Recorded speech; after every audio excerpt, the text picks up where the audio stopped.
for watching my stream. Before you jump into this red-hot action, let's review the rules. Don't be a dick. This should go without saying, but better safe than sorry. Chat with me. You know that I can talk at my computer for hours, but it's more fun when my computer talks back. And let's have a good time. I don't mind getting sweaty, but we can have fun while we do it. Use the chat command deck for a link to the list I'm playing here. It's also in the video description. Some of these decks are sick, and you might want to play them in real life. In that case, let me refer you to Hemel from the Bazaar. It's never been more affordable to play in the flesh and blood. Players have been buying the cards they need from Hemel for years. I started buying from him in 2023 and have never found a better deal. The Bazaar's prices are the lowest for singles, full sets, and class sets, including new releases. Super Slam singles and more are available now and ship both domestically and internationally. Use the command Hemel for contact info, then reach out to see what he can do for you. Now settle in and get cozy because the stream begins now.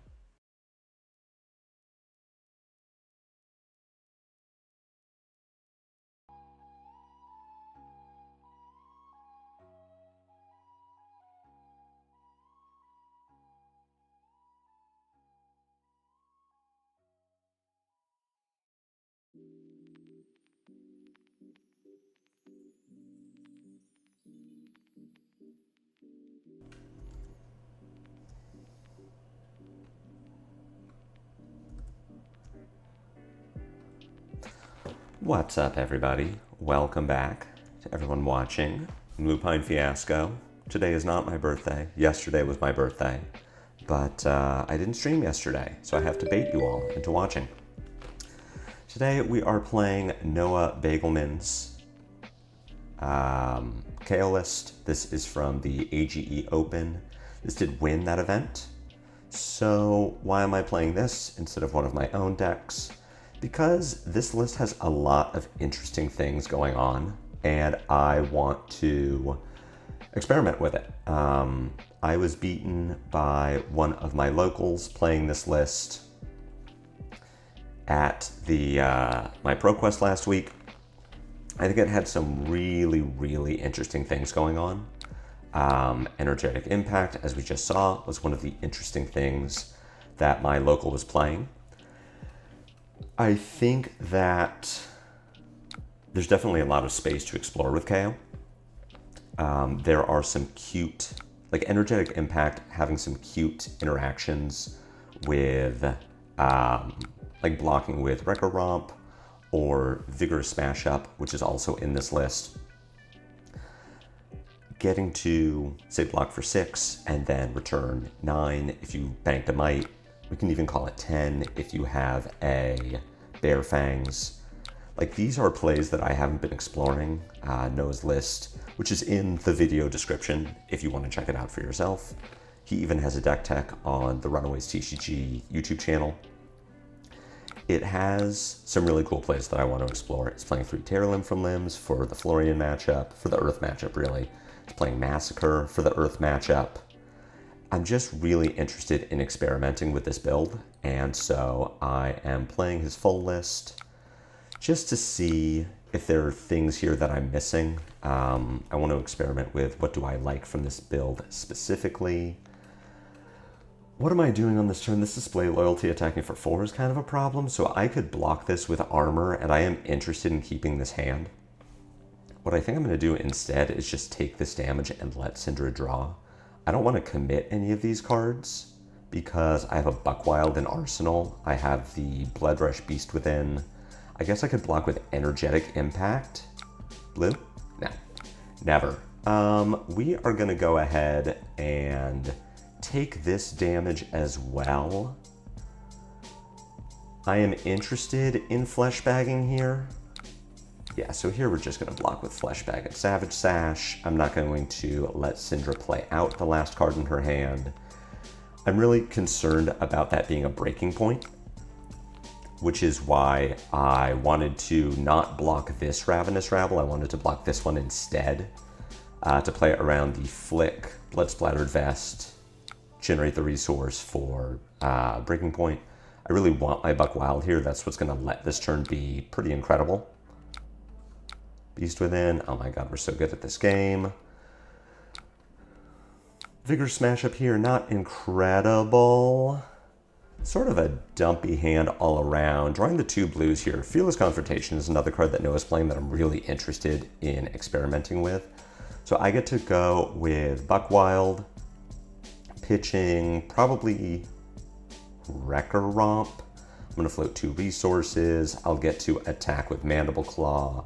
And then I guess I'm playing Bear Fangs. I will get to Tyrannical Rex as well. So this is going to be a big damage turn. Unfortunately, we're a little short on Go Again to really make this hand incredible. But this is still going to be very good. I'm actually just going to send the Vigorous Smash Up instead of the Bear Fangs. It's about the same amount of damage, and if I'm considering what card I want in my arsenal, it is Bear Fangs, not Vigorous Smash Up. Never mind, I have to send Bear Fangs.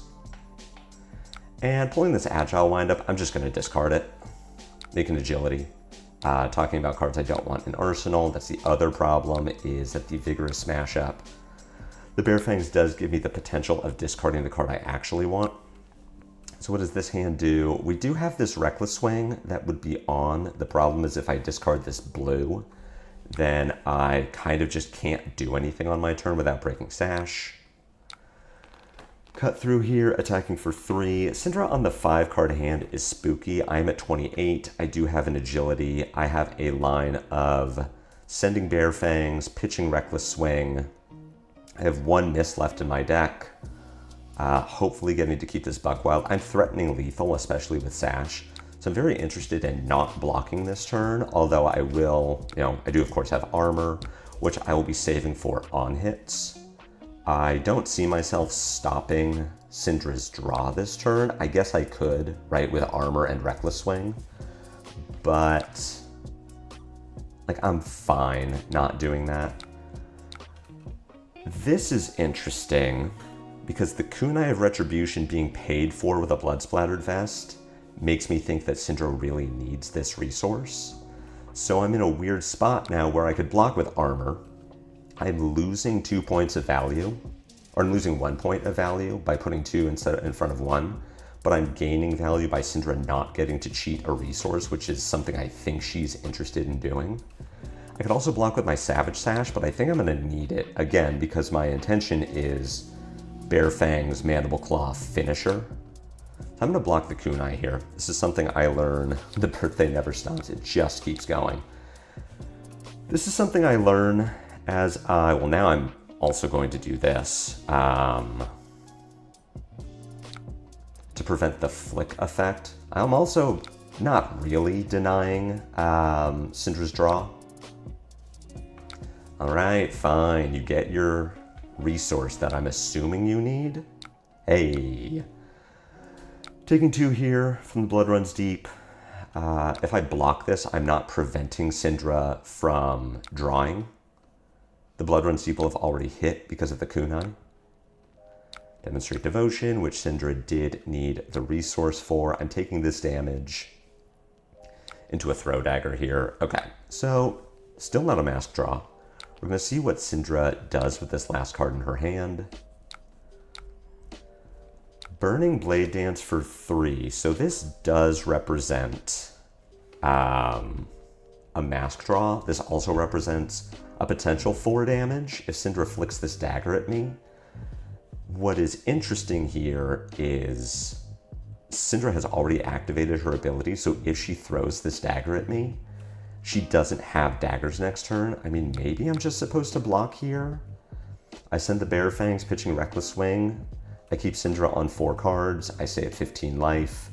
I have the Agility and the Might, so I'm going to play Bear Fangs, pitch Reckless Swing. Regardless of what I draw and discard, I'm just going to Mandible Claw. I'm giving up my Savage Sash, but maybe I am supposed to go with my original line, which is break Savage Sash, Buckwild for 8, go again, Bear Fangs. I think that's what I'm going to do. This is an interesting line. I still don't think Syndra's going to throw this Blade Dance, this Flick Knives at me. Her Kunai, I should say. Yeah. Because she doesn't want to go down to 0 daggers. Very interesting decision there. I do think it was right to block the kunai with the scab skins. As we saw, Syndra did need that resource. But maybe it would have been right to give Sash there on defense to keep Syndra off of the 5 cards.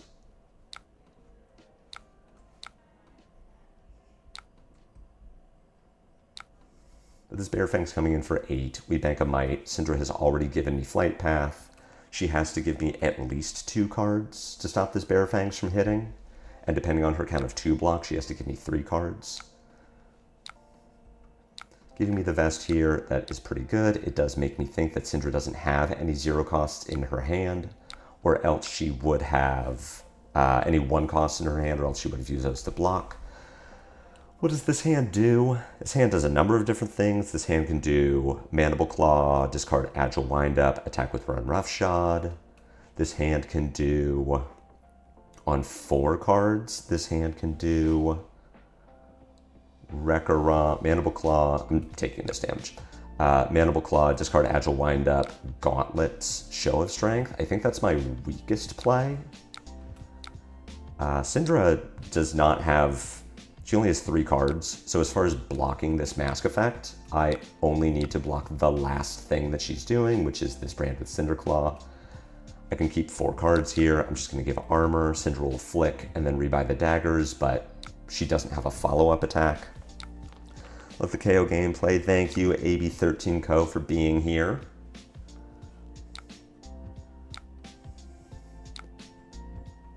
So I just get to send, this is not the most efficient use of my hand.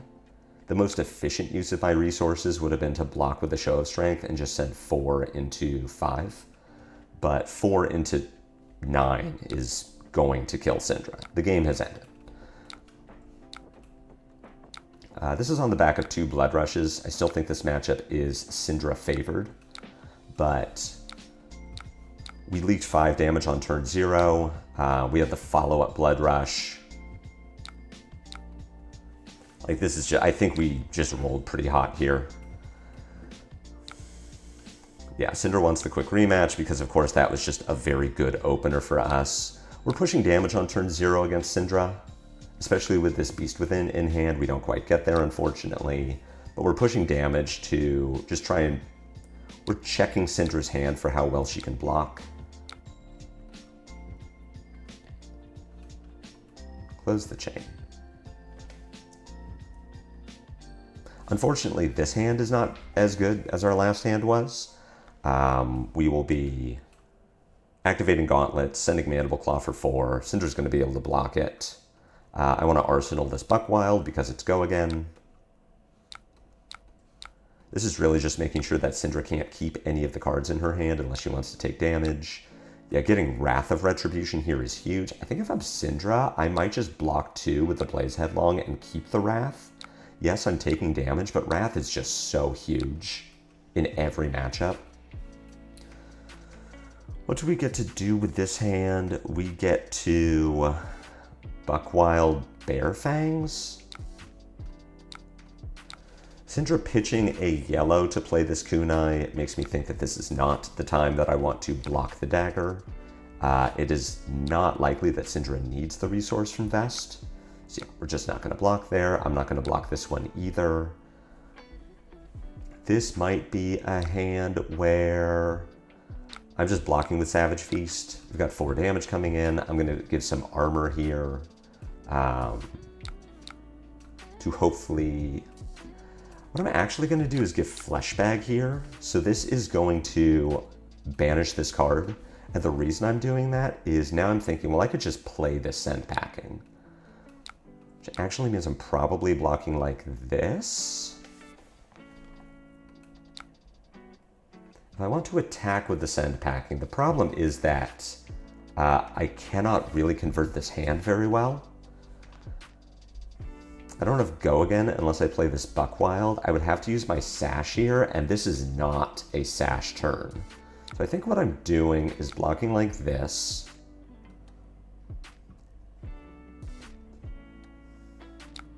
This might just be an aggressive use of my Flesh Bag. Like, I have 2 more Send Packings in the deck, so I might just not need to do it now. This is fine. Syndra's gonna flick, start the next turn with 1 dagger. Because all I'm doing this turn now is over pitching. I'm gonna pitch Bare Fangs and Buckwild to send packing for 7. And that just might not be good enough, but the fact that this hand had 2 reds in it is really awkward.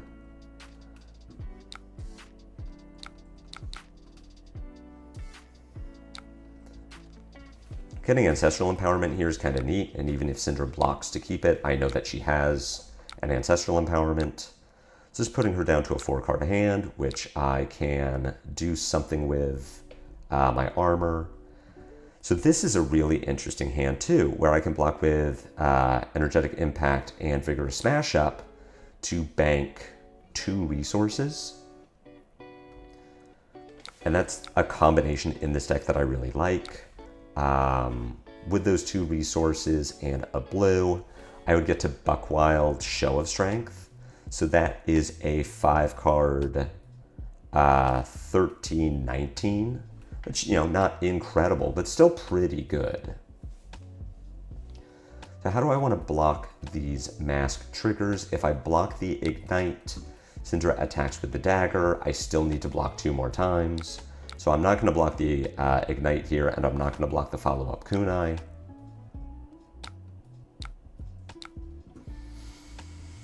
I suppose I could. If Syndra doesn't have the ability to flick, and it doesn't give her the ability to cheat a resource. So I could block with a Savage Sash. It keeps her off of Vest, but that might just be an inefficient use of my resources. If I don't block the Kunai, I have to block whatever the next thing is. Actually, I'm going to block here. This might be aggressive use of armor. I'm glad that I'm getting more reps in the Syndra matchup, but this means that I only need to block the last thing that Syndra does this turn in order to stop the flick. I don't care if she gets the banish effect from Rising Resentment because I'm intending to block 6 here.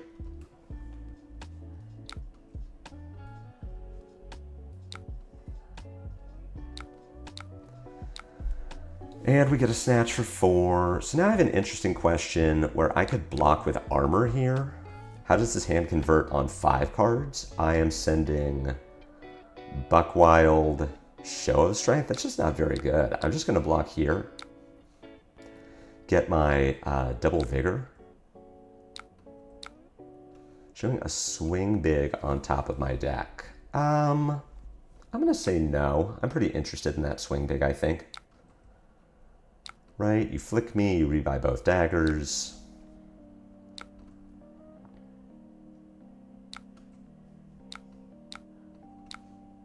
And we send Buckwild into Show of Strength. So we're sending 13 damage here, which is very good. We're going to get ahead on life total, and we still have plenty of armor to prevent any Mask of Momentum triggers. We still have our Savage Sash. So when we find our Blood Rush, we can put a big turn together. This hand sucks. I would like to block with both Swing Big and Savage Feast. Go ahead and take the Oath of Loyalty here. If I'm going to block the next Chain Link. Now I'm definitely blocking this Kunai because Syndra needs resources. And I don't want to give her the resources for free. I want to make her need to flick. Yep, so there's the flick. Syndra really needs the resource here. It also means that I only need to block Chain Link 3 to prevent a Mask of Momentum trigger.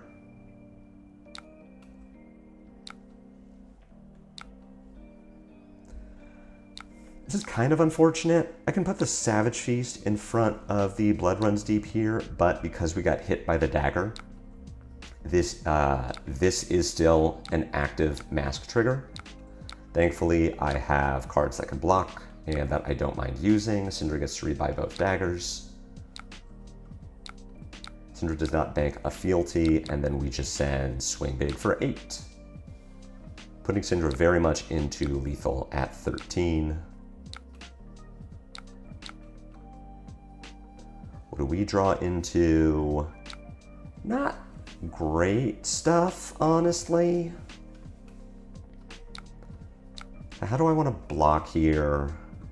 I guess what I'm intending to do is use my Savage Feast. I mean, if I could control what the Wild Ride draw discards, I would pitch Fearless Confrontation, play Wild Ride, draw a discard, and then return Strongest Survive.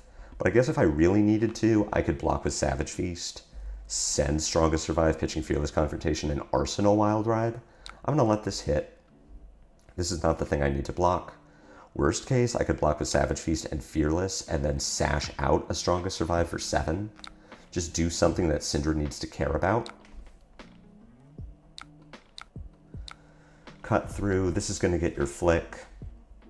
I will not be blocking this, especially because I don't need to. Since this is getting flicked anyway, I can save my resource, my blocking cards for whatever the follow-up attack is, which will be the Mask trigger.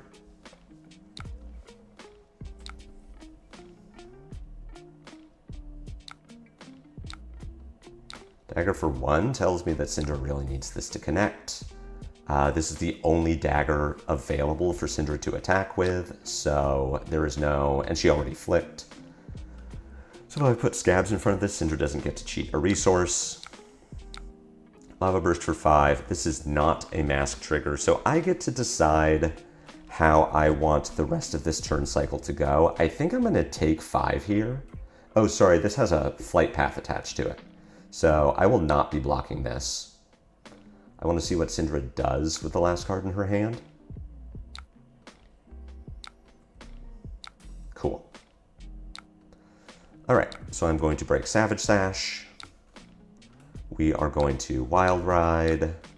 I wanted to keep a larger hand here so that I would know whether I get to Mandible Claw or not. Unfortunately, I don't.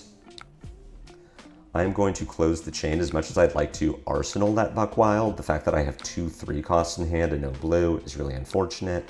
But I do get to send Strongest Survive, which is not only threatening lethal, but is also going to take a card out of Syndra's hand when she gets hit. I think we're dead here either way. We didn't find any of our Blood Rushes. We had some pretty awkward hands with the number of reds we were drawing. I don't know that Syndra drew particularly well, especially with us getting the Wrath of Retribution on turn 0, but I think the average Syndra draw beats the average Kayo draw, and we had a very average Kayo draw. So you're blocking 5, you're going to show me a 4-power attack. Art of Dragon Blood, she has the fealty. Yeah, we definitely lose this game. Just nothing really that impressive going on. So we get to block 3 and then 4. Ignite here is extremely bad for us. Syndra getting to cheat the dagger. Just means that we're putting ourselves into flick range. But I'm not going to block this. I want to save my armor for blocking a 4-power attack. We've only seen the 1 Ancestral Empowerment. We can go ahead and Vigorous Smash up here. Let's check the top of our deck. Blood Rush Bellow, we even give her the figure. Blood Rush here a little late. We are going to sink that. Little too late here. Syndra even has the Ancestral Empowerment. So she showed us a cut through, which means that we're taking... Alright. We concede this game. Yeah, we just didn't do the thing we needed to do. I mean, 15.7 value per turn is not bad. Outvaluing the Syndra, but kind of an average draw. We had that cool turn where we got to have a 5-card 19, but we just needed more from our deck. We needed a Blood Rush earlier, and we maybe needed Syndra to, I mean, definitely not have that Ancestral. We would have been able to survive the turn and threaten lethal on the crackback. Maybe it would have been enough, but just not good enough when we aren't seeing Blood Rushes and Syndra is just drawing, you know, well. 2 more 4-power attacks than we needed her to have. Her getting to use her vest throughout the game was extremely impactful. Those are the Syndra games that I lose to KO when I end up having to block with vest and it just hasn't been used because we didn't draw 1-cost attacks. Which of course means that after we block, we're going to start drawing all of our 1-cost attacks. Playing against Marlin? I don't know. This is not a real deck. But we'll play against it anyway. We don't need Ataya here. We don't want non-blocks. We don't need Tear Limb from Limb. No Fear is probably okay. I just think this card is really bad. We don't need Massacre for this matchup. I think Pulping will be all right. What's the 2 of that we don't want? It's the problem with playing a list that I'm not familiar with, is I just don't know what the cuts are. Which means I will just play 62 cards. I need to take a look at this list more clearly at some point and just see what do I think Noah's sideboarding is. Take aim, reload, overpower. That's a pretty good start. And what are you going to show us?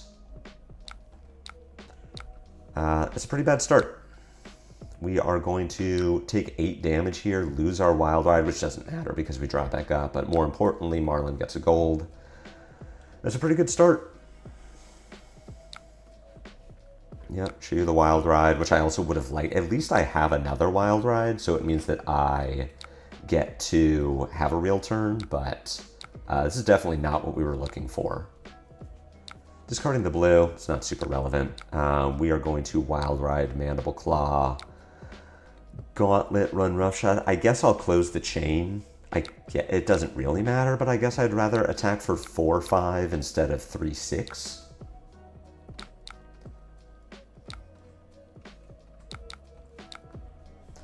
Marlin probably just taking all this damage. She's off to an incredible start as she has the 2 gold, so she probably isn't going to have any trouble drawing cards for the rest of this game. Arsenaling, loading with her hero power for the rest of this game. Finding the Blood Rush is not bad. Codex of Blood Rot, sure. I'm going to put this Wild Ride into my arsenal. Get rid of my red, and I also don't have to worry about... So now I can just take damage from the Redfin Harpoon. Block with our Sash here to make sure that we get value from it. I don't think I need to block with anything else yet. We get to play a 4-card Blood Rush turn, which I'm pretty happy with. We even have the Wild Ride in Arsenal. Marlin gets to ponder twice, which is pretty cool. The second ponder doesn't super matter, but it does just give her more flexibility. What have we drawn into? Do we draw into something that tells me that I need to Savage Sash here? I think the answer is yes. Savage Sash, Wild Ride, float a resource. Yeah, I think this is a Savage Sash turn. That's really unfortunate that we didn't discard that Beast Within. So now we get to Mandible Claw into Beast Within. Not incredible, but it could definitely be worse. Right, because we're frail. And we get to follow this up with 8. We were definitely, we're ahead on life. Doing pretty well there. Marlin giving us a King Shark Harpoon. Does that mean that she has another Codex? We're going to take 2 from this Blood Rot. We still have plenty of armor left. I don't think Fleshbag super matters against Marlin, which maybe I should be playing Crown of Providence instead. Next attack this turn gets +4. If it has Harpoon, draw a card, discard a card.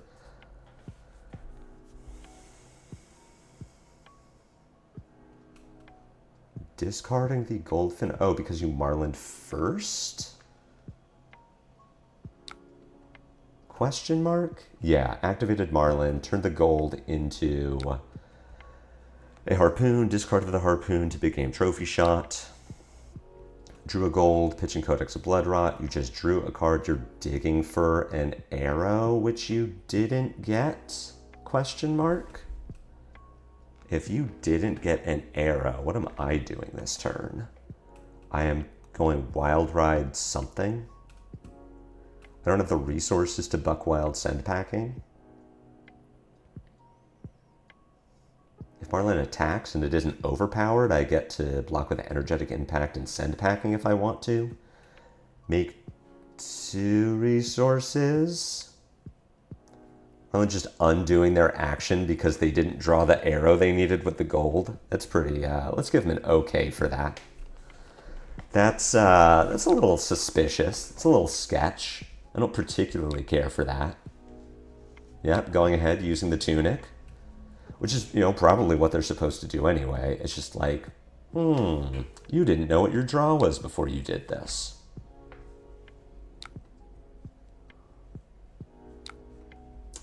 Yeah, that's not a great look for Marlin, getting that King Shark Harpoon. This was Codex of Frailty, so I get to just put something back into my arsenal, which means I am not blocking.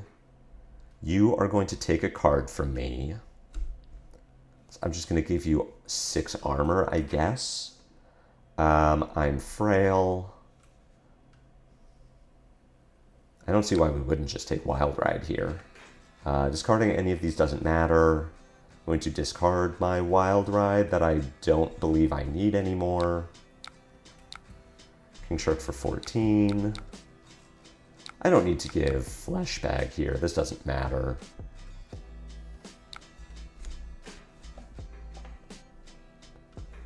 Oh, you just make a bunch of gold. That's right. I think this turn worked for Marlin either way. It's just very suspicious when your Talishar opponent draws a card, gains information that they wouldn't otherwise have, and then undoes the turn. It's very much like, that's not cool. That's not a thing that would happen in a real game of Flesh and Blood. We're just sending Wild Ride Claw. Wrecker Romp here, definitely the worst card that we could have possibly drawn if we were thinking about keeping an arsenal. Thankfully, I am not. I am just going to Gauntlets, Mandible Claw. Sunken Treasure here turns, I don't know, Blood Rush into a gold. We're just pushing damage. Marlin does still have plenty of armor left to block with. I'm not saying that we, like, get her here. Yeah, she's just giving us Sarong and Hook. But going down to 6. Definitely have her in range of killing her. We get to Buckwild Mandible Claw. And not incredible. I guess we could roll Scabs if we really wanted to do this Send Packing, but Send Packing really showing here why so many of us back in the Heavy Hitters days were not playing it instead of CNC, because it costs 3 and you really need it to cost 2.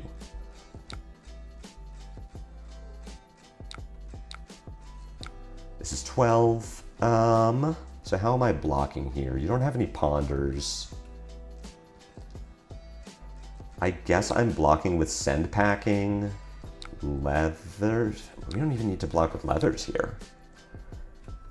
Block with Beast Within instead. This doesn't matter. This takes us to 5. I'm going to Buckwild for 8 go again, into Claw for 3. Buckwild for 8. You need to give me 2 cards? You could give me 1 card. You're going to have to give me 2 cards either way.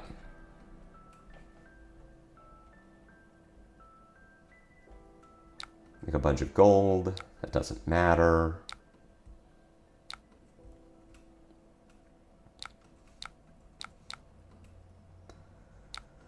Bookwild for 8. Marlin has shown us that she plays a lot of 2 blocks in the deck, so we're just hoping that she drew some more of those. And can't easily block this Buckwild. Finding a 3 block. Going to 1. Giving us a 2 block and Tunic here makes sense. She's not going to get another Tunic activation this game. We see the 2 block. Would have been nice if that Send Packing had been a blue. I mean, if the Send Packing was a blue, I would have just taken more damage and then sent off the Beast Within, so... Finding Blood Rush Bellow here, not bad. We do have an interesting line where we can block with Energetic Impact and swing big to cheat a resource with Vigor, then play Blood Rush for free.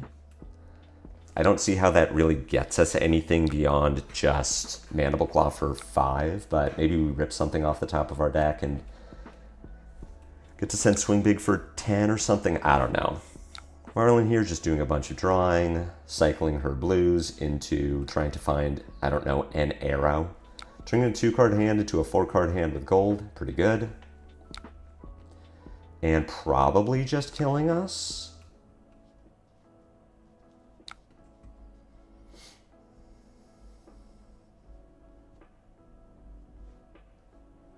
She's already made a Goldfin Harpoon, which I think is in her hand.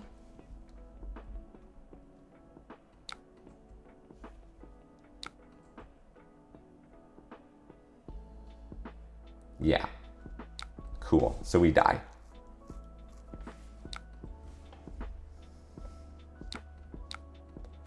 Right, this is 12 overpower.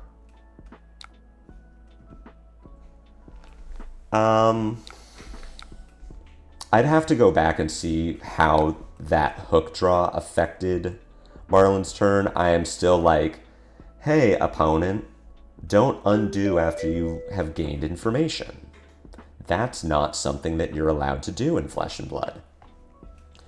But because she had the tunic, I think she was going to be okay. Finding Kayo, which means that we're playing Beaten Trackers. Boarding out Reckless Stampede, which is always bad against Kayo. You don't want to give them free opts.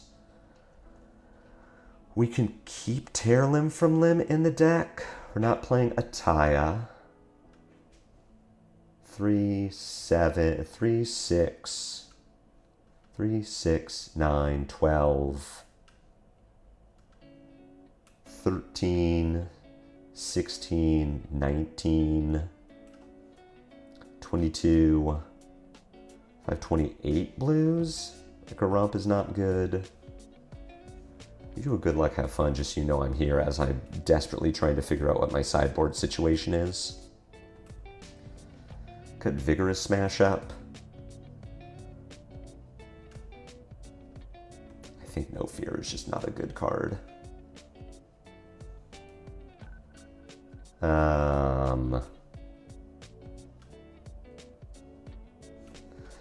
Okay, maybe we're going to take some time after this game and just really make a personal copy of Noah's deck here and do some sideboarding together, try to figure out what exactly is going on. Make a gold on hit Pog. That way, you know, Marlon definitely needed to activate the hook there. It was certainly not just BMing us.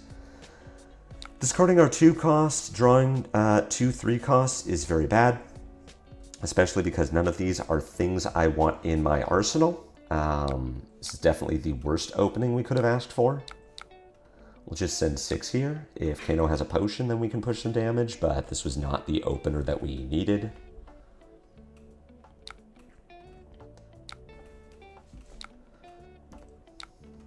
Kayo either with 2 potions or going to dig.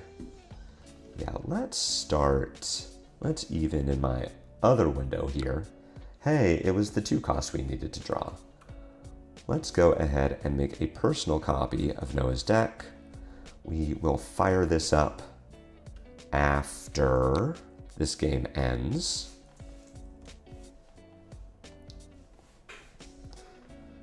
Go ahead and do some sideboarding together. Sonic Boom coming in for 5. Do I want to pitch on your turn? The answer is no. This turn is going to be Buckwild Bearfangs. Find potion, play potion.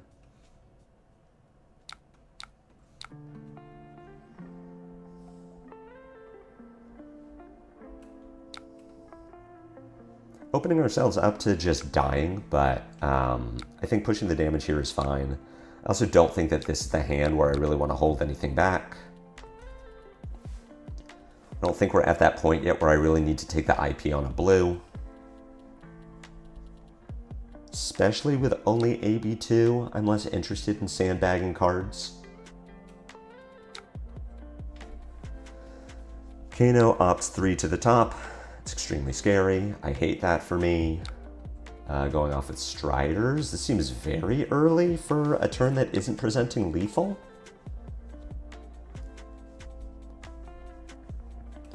Wildfire for I opting the 2 to the top that Kano already knows exists. But we'll get to Deja Vu Lessons back to the top of the deck. 2 cards on top. I cannot stop this damage.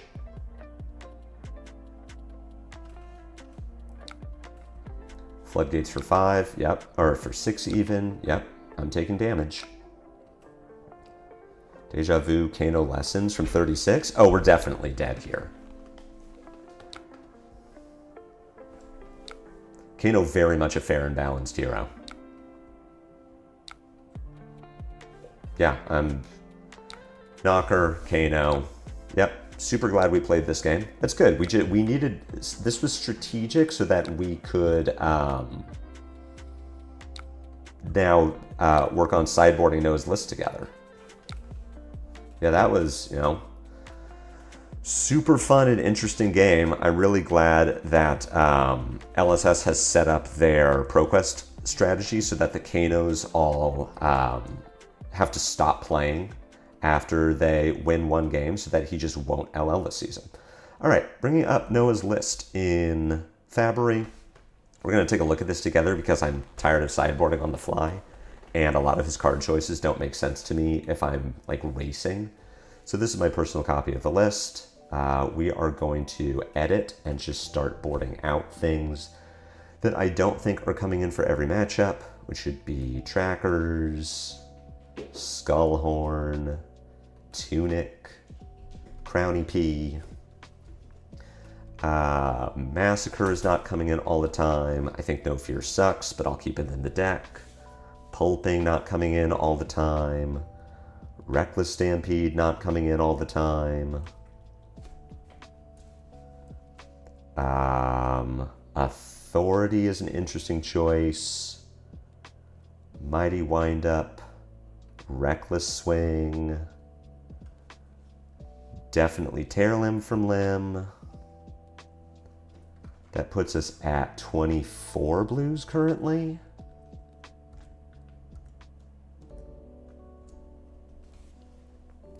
Was there ever an argument for sashing there? There's no way. Kano sucks, so who cares? I'm not gonna... Because I'm not threatening lethal, I don't want to put myself... If I was threatening lethal there, I would sash to put myself in a position where I can pitch. But I'm not gonna burn my sash there to not kill Kano just so he can say, yeah, I'll block, and then I have to deal with that again. Strongest Survive should not be coming in all the time. Vigorous Smash Up is probably in all the time. So what am I looking at doing? I'm bringing in 3 blues, which is not Authority. So let's board out a Wrecker Romp because this card sucks. I know why it's in the deck. It's here for Energetic Impact, but that card just sucks ass. That'll be my flex with Authority, I think. I'm either bringing in Reckless Swing, Mighty Windup, and Wrecker Romp, or I'm... No, that doesn't make sense. I'm bringing in 4 blues. Bringing in 4 blues to get to 27. So it's either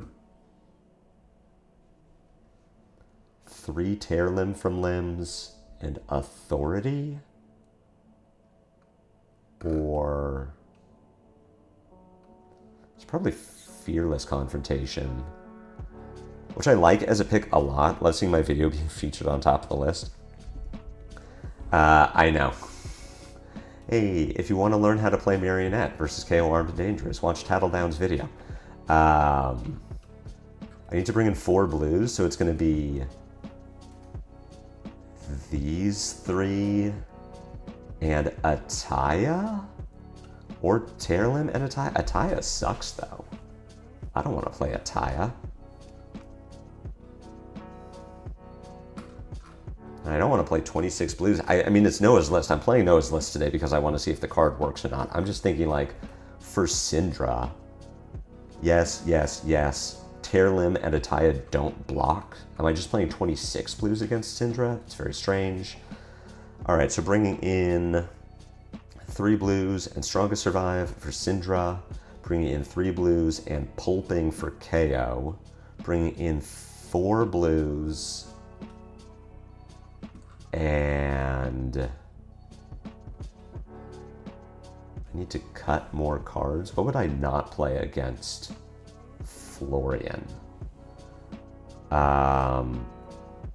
Bear Fangs, I guess?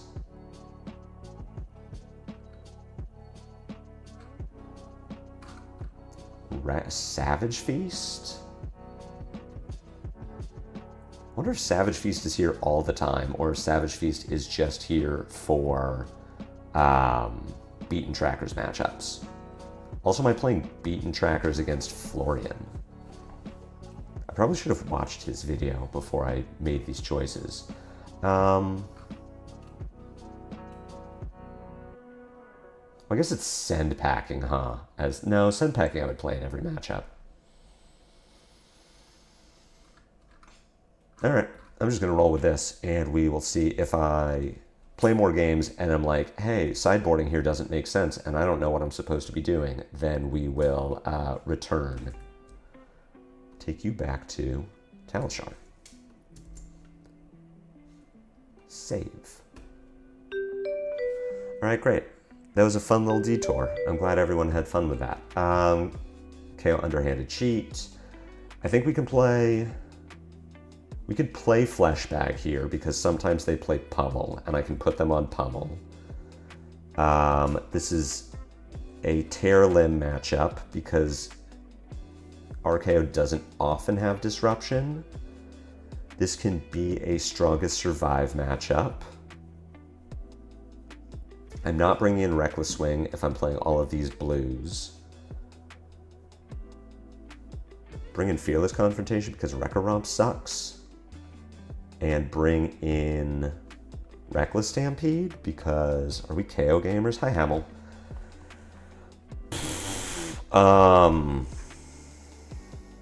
So we just lose the game, right? Like, this doesn't... This hand just loses the game. Okay. I'm going to play this one out.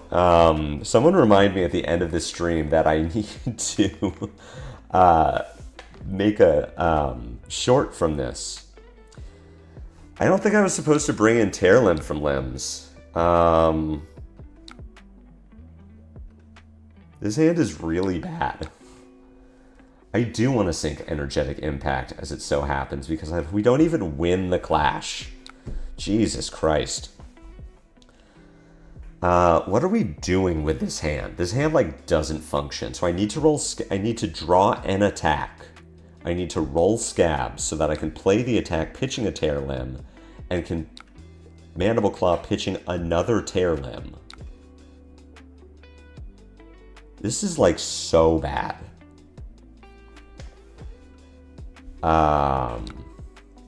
Sure, Mocking Blow for 5. Yep, that makes sense. Let's aggressively block with some armor, I guess. Because, like, why not? If I draw Blood Rush here, I'll scream.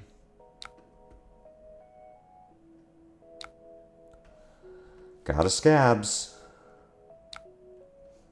Alright, well, we get to do that. So I get to Show of Strength. I will put a Tear Limb into Arsenal, and then at least I'll get to play it pitching the other Tear Limb.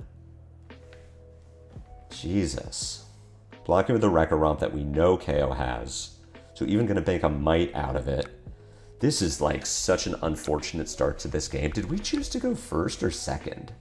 I'm surprised that KO didn't put us going first. Alright. Hey, this hand is also kind of non-functional.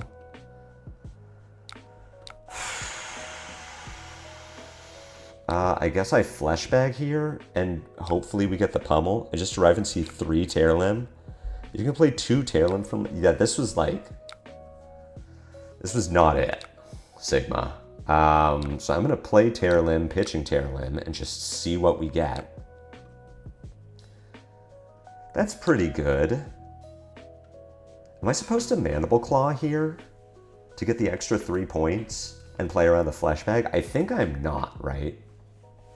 I could also Wild Ride, pitching the Buckwild, and then maybe swing big at the end. Will I use the new Reinhardt cards? I'll probably try them in KO. Oh, right, I can't Gauntlet here. Okay, we're just going to Mandible Claw.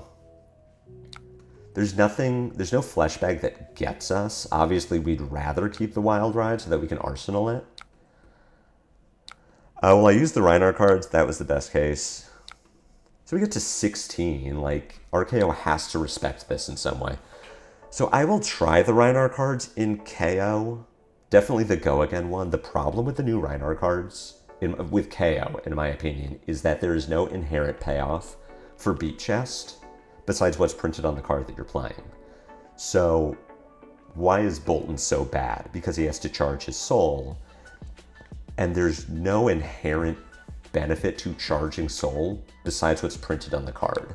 Like, you play Bolt of Courage, the 0 for 3, you charge your soul. If you've charged your soul, what is, did I shuffle? Okay, so we're getting pummeled. And if I'm getting pummeled, taking 12, I'm going to 17. I'm going to discard a Wild Ride, which means I'm going to sash play Wild Ride. Pitching Send Packing. I guess. I probably should have blocked there. I'm actually going to undo. I don't think this super matters. Terror Limb from Limb against aggro going first is 3, going second is 2x. I don't think RKO is aggro, though. I think RKO is mid-range, and there just isn't enough Arsenal disruption where I want to... Hey, we called it. There isn't enough Arsenal disruption where I am afraid of arsenaling a Terror Limb from Limb. Just like, come on, man. You can't look at me drawing 3 Terror Limbs in my opening hand and say, I think you misplayed here. Come on. Be honest. Anyway. So the beat chest cards I think are going to be bad in KO because there's no inherent benefit to beating chest in KO besides what's printed on the card, which means that the new one, the 2 for 6 that gets +2 and Go Again, you're like, wow, that's an insane card. That's such a good rate. You get to 2 card 8 with Go Again. Why wouldn't you? Because in KO, it's a 3 card 8 with Go Again, which is really bad when we get to do 2 card 7s with Go Again. In Rhinar, hey, oh my god. I have to remember to start saying God Gamer when that happens so that I can make shorts at the end of my videos with KO, just searching for God Gamer. So, God Gamer. We're so good at this game. Clearly we didn't luck into that. We planned that. The cost for drawing 3 Terror Limb from Limbs was that we were going to have a Beast Within on the top of our deck. Versus Syndra with the cards you use, RKO's Tempo, like Ira and Uzuri only play Disruptions. Yeah, but I mean, first of all, I haven't seen an Uzuri since Nom. Second, like we can just play around those. What am I doing this turn? I can Mandible Claw, discard Agile Wind-Up. So I could block, I'm not going to block this looking for scrap. I don't need to. I can block with this Strongest Survive and do Claw, discard Agile Wind-Up, Gauntlets, Pitch Beast Within Bear Fangs. Are you going to Claw me? Or is this Disruption? You're going to Scabs me?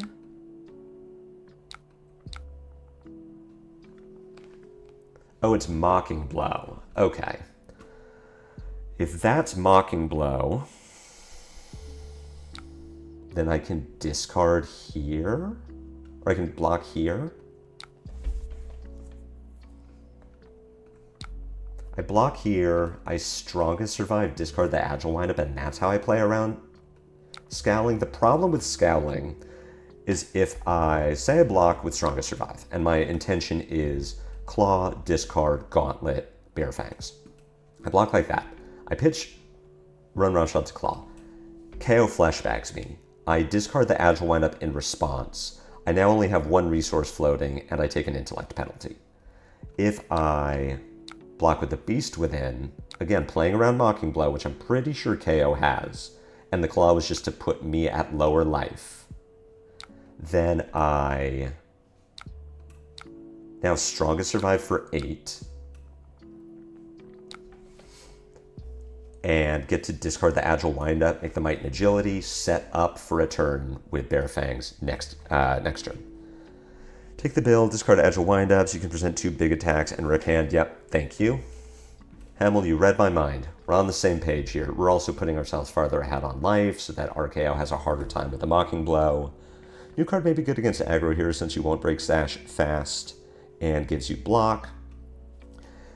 I think there is a world where the Beat Chest, if you don't have a chest, this is something better. Cards have potential in KO, but I think LSS has done a really good job saying, like, these are Rhinar cards, because Rhinar gets the benefit of intimidating cards away, which is going to be effective definitely against mid-range decks, where Rhinar has always shined in a way that KO is a little less good. CNC? CNC for 7.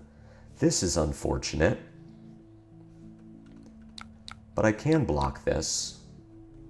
I know this is not Pummel. I mean, also you have a Tunic. Hey, you. Yeah, Hamel. I put a timer on just for you.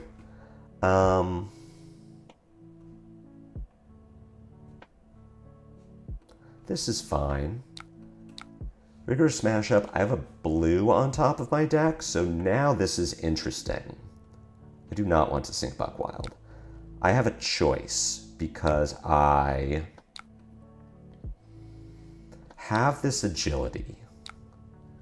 So I can attack with Bare Fangs, pitch the Wild Ride, bank a reason. If I draw the figure doesn't really matter. I have a blue on top of my deck, so if I play Bare Fangs and I keep the blue, I'm just going to do that. Then I get to Mandible Claw here. If I keep the red, I have a choice. If KO doesn't give me Fleshbag, then I could Mandible Claw here, which is threatening lethal, potentially. I mean, KO would just block with armor.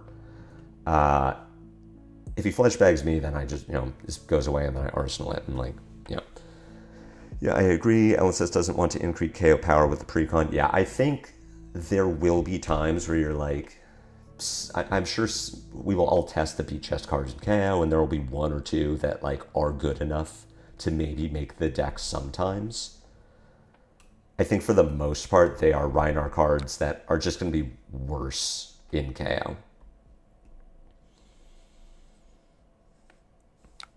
Kodachi Lock, the command is exclamation point, not pound sign.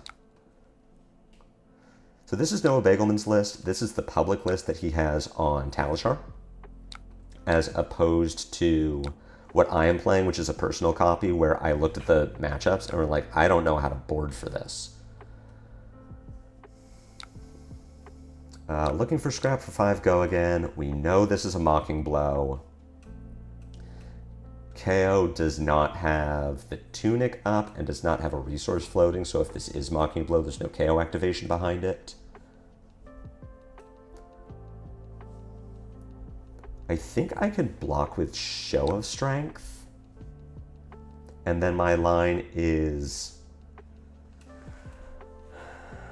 I'm just gonna block with, Show of Strength. Block with Show of Strength. I would like to block again. Sigil of Solace. Wow, I can't believe it. Who could have guessed that it was Mocking Blow? We're going to block with Wrecker Rump. I'll take 2. I'm going to send the Reckless Stampede, and then I'm going to Arsenal this Buckwild. Very good turn for Kayo there. You know what would be cool is if we drew a Blood Rush Bellow. That'd be pretty neat if we could draw our good card instead of not drawing our good card. Instead of drawing 3 Tear Limb from Limbs in the opening hand. It'd be cool if we drew a Blood Rush. I'm just saying, like, it'd be neat if that happened. Just haven't seen one. I haven't sank one yet.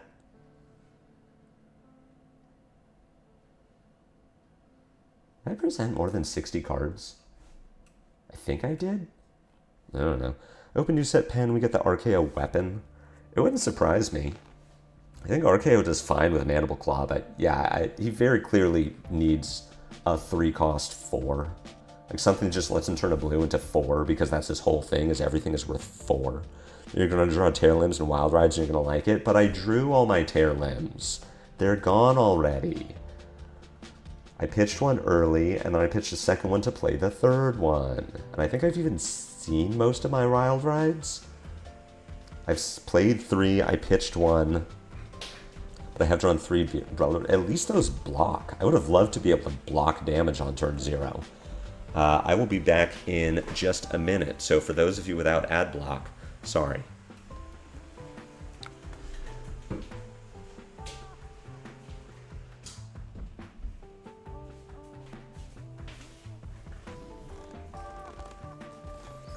Okay, for those of you with ad block, I'm back.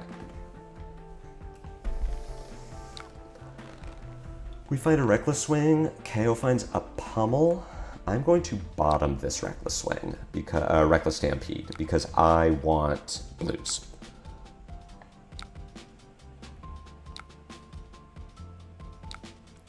RKO showing, a Pummel on top of the deck. Oh my god, could I ever... Ugh. These hands. RKO is just not drawn. Has just not rolled below a 4 with the Scab Skins. So that's also something that's been happening in this game. Block with Swing Dig. I'm intending to Strongest Survive here, but I might just need to block with it. Oh my god. This is so brutal. I feel like this is not indicative of the RKO-KO matchup, where I've drawn horrendously bad the entire game, and RKO has just rolled 4s, 5s, and 6s with the leathers all game. This is not... I don't particularly care for this. Also, we're dead. We needed to draw a Blood Rush at some point.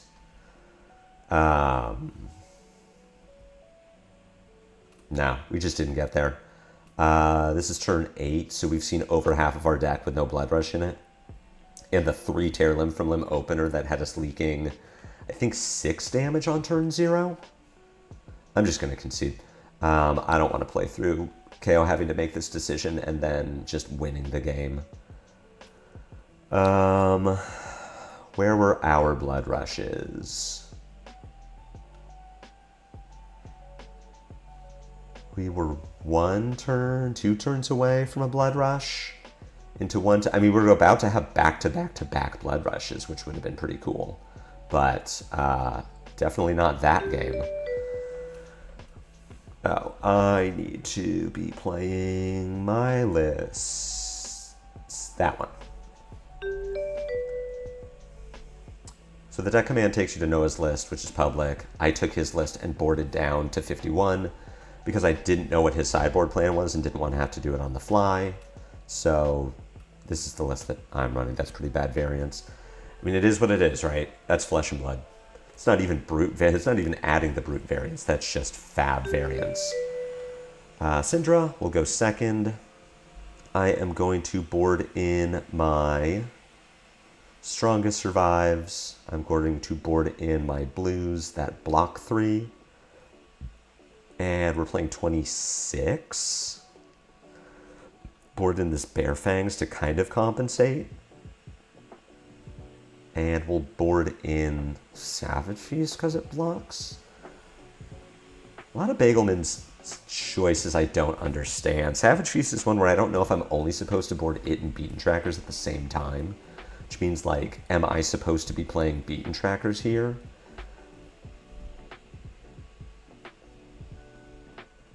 I guess I'll play Pulpings. And Authority? I could see a world where you're playing Authority for Syndra because they're all on shelters against Kayo. And you're playing your Pulpings anyway. This hand doesn't block the best, but at least it blocks some. Block with a Swing Big here. I will try to keep this Send Packing for as long as I can so that as Syndra doesn't just play out the hand here. I can... Oh, that's a pretty good start. Here is where I will start to give armor.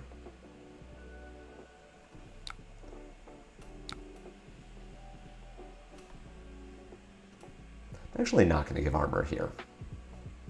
I'm going to take an extra 1 and see if that incentivizes Syndra to play out this last card, in which case I will give armor. Okay. Take 2, it's fine. We draw some blues, which is nice. We're going to open with Wild Ride. Hope to keep the Send Packing. Cool. So I get to send 6, make a Might, send 6, take this Arsenal. Assuming this is not a D-React. Great. We get the Arsenal, force Syndra to make a choice. Drawing 2 Spreading Flames, that's kind of unfortunate. I wonder if she's on a blue line list. I'm guessing not, because we just saw 4 reds in the opener, which would be pretty bad variance. Spreading Flames isn't something I've seen in Syndra recently. I have liked it. I've played it in Syndra and had it be good. But I think most Syndras, since Peter Budensic won the ProQuest Plus in Sonoma, have been playing Rake Over the Coals. Trackers is always useful into aggro. Would you play Trackers here instead of Scabskins? Like, do you think I should be on Trackers Savage Feast against aggro? Hey, it's an oath of loyalty. So what am I doing with this hand? This hand is fine. I would like to Send Packing, discard Agile Windup to bank Might and Agility, which means that I am going to block with this Beast Within at some point. Doesn't have to be now. Hey, Bunny. Are you going to be a snuggle boy? Pitching blue. Okay, so you are a blue line list. Pitching blue into Kunai means that I'm not going to worry about blocking the Kunai. Tracker's second. I could see it. I'm not going to block the Kunai because Syndra doesn't need resources, which is why I would block a Kunai. Like, she's not going to vest here. If she pitched a red to the Kunai, then I will block it. Mounting Anger, you get a Flesh Bag and a Beast Within. I'm going to Intimidate this last card so that Send Packing has something to hit. I'm assuming Flick Knives, you're going to send the last dagger at me.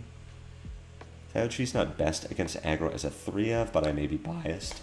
I just don't... Bagelman has his list, his video. Honestly, I didn't watch it, so... For all I know, he has information in there about, like, why is he playing Savage Feast and what is he playing it into.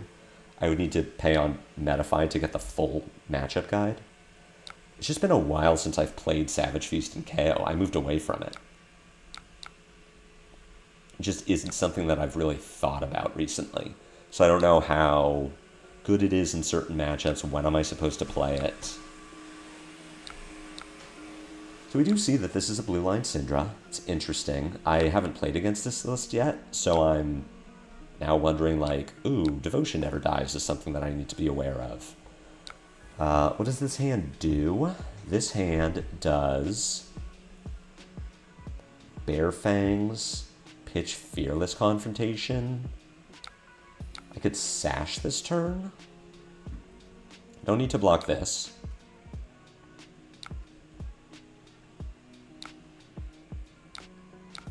You do have a fealty. I could block this and then put armor in front of the next thing. That said, the next thing is going to attack for 5. This could be a turn where I just say, send me the bill. Like, I'll put some armor in front, but I'm not going to worry about the mask trigger. Because as soon as I start blocking, if I block with more than 2 cards, this hand doesn't really do anything. And if the next thing attacks for 5, I think I'm taking damage here.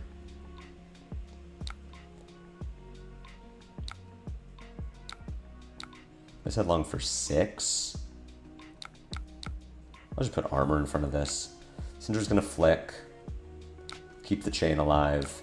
If the next thing attacks for 4, then I'm just taking the damage. All right, Rising Resentment for 3, this I'll block. Probably just gonna sash this turn and go Buckwild Bare Fangs, just not not worry about my agility. I'd rather do that than send the Bare Fangs and, like, I don't know, pray that something good happens. I'd rather just get massively ahead on life.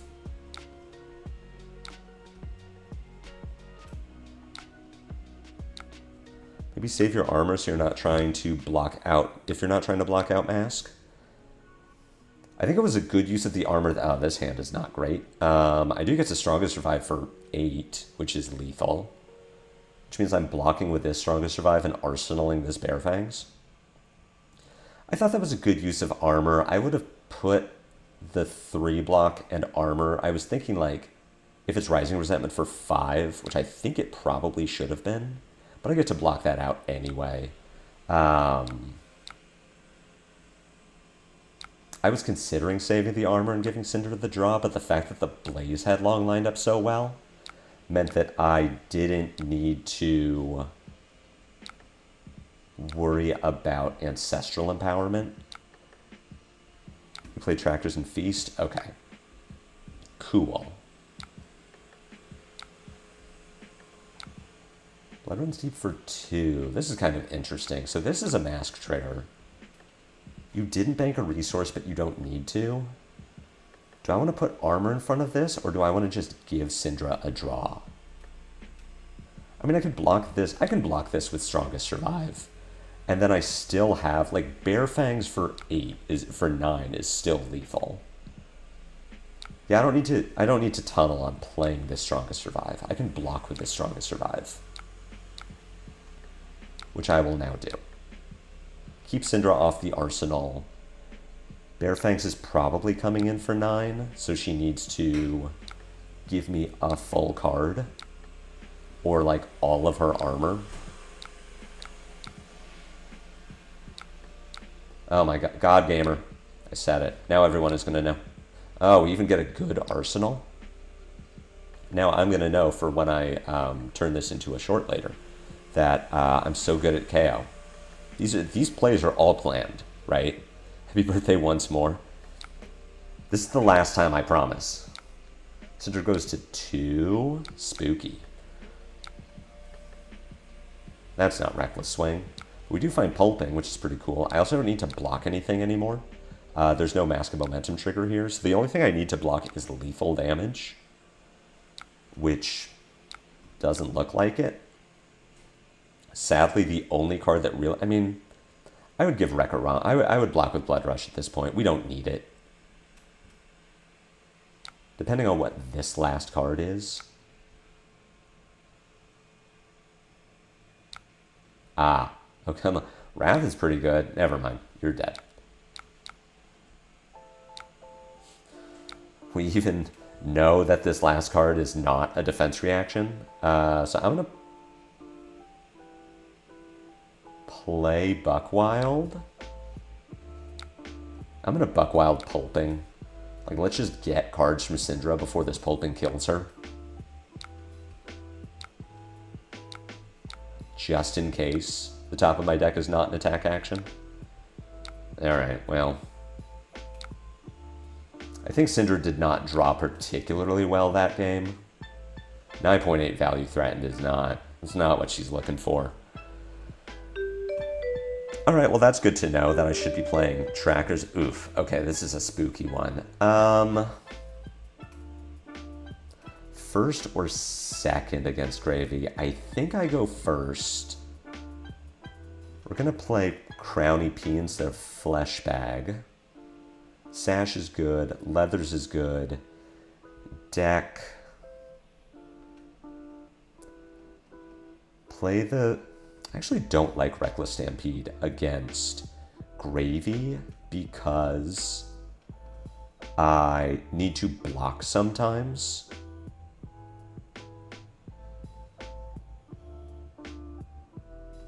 Massacre, Reckless. But I might just have to. I don't think I'm running Pulping against Gravy. First in Tracker's Tear Limb. Alright, if you're telling me Tracker's here, we're going to go Savage Feast. Play Trackers. Yeah, let's do that. Fat and Furious, am I right? We're just going to send damage. Test Gravy's hands for non-blocks. If I get to keep these two cards, this is a really interesting situation where, yes, Gravy would get balance value, but he's also blocking. That's unfortunate, but kind of interesting.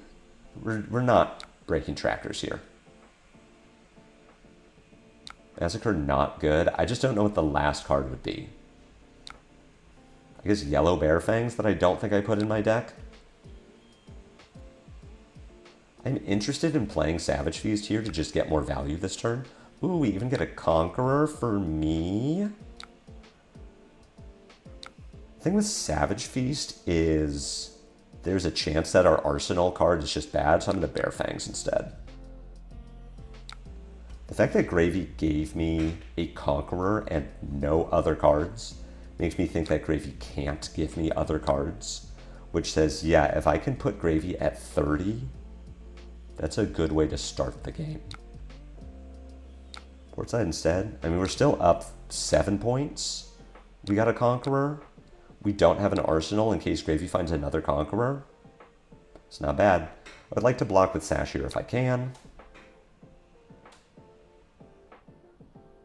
Massacre not good. Yeah, so if Massacre was Bear Fangs, yeah, I can see how that would be better. Gravy doing Gravy things.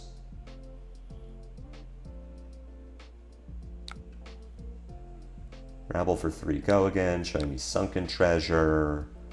I'd like to not block if I could. All right, what else does this hand do? This hand can block 3, send Swing Big for 9, Arsenal Blood Rush. I don't need to make that decision now. This hand can also Savage. I think we're going to wait on the Blood Rush. I do have Crown EP, so if Gravy does send a Conqueror, I can save my 5-card hand. Pitching Tropoldani is pretty good. Are you going to break a gold, or are you just going to swabby me? You have made gold this turn, so I do need to give you armor. I guess technically I don't. Like, I don't need to block the swabby. Gravy already has 2 gold. Also, I need to kill the swabby, so let's block like that. Gravy doesn't have another ally in the graveyard, so I can slow roll this. I'll just claw swabby, Arsenal Blood Rush, and set up.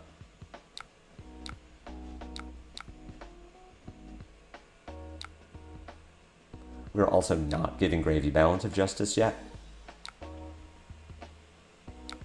And Claw for 4 plays around Fearless Confrontation, so I feel pretty fine. This is a better Blood Rush hand.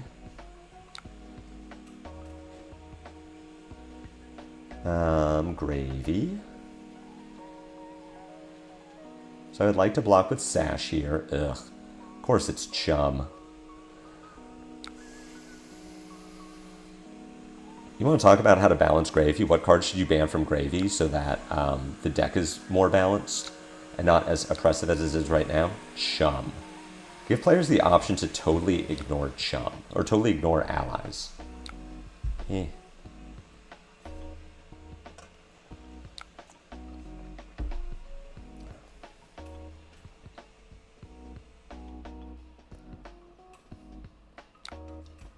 Play the Chum. play the chum. You have not made gold this turn.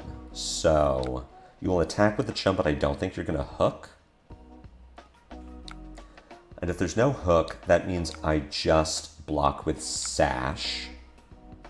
I still want to Blood Rush this turn. It's unfortunate that I don't have Might, because I am not guaranteed to be able to kill Chum with Claw, which means that I'm really banking on holding my Buckwild here.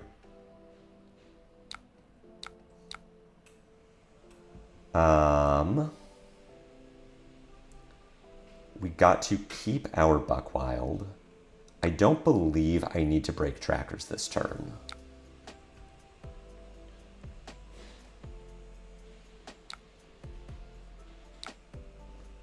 No.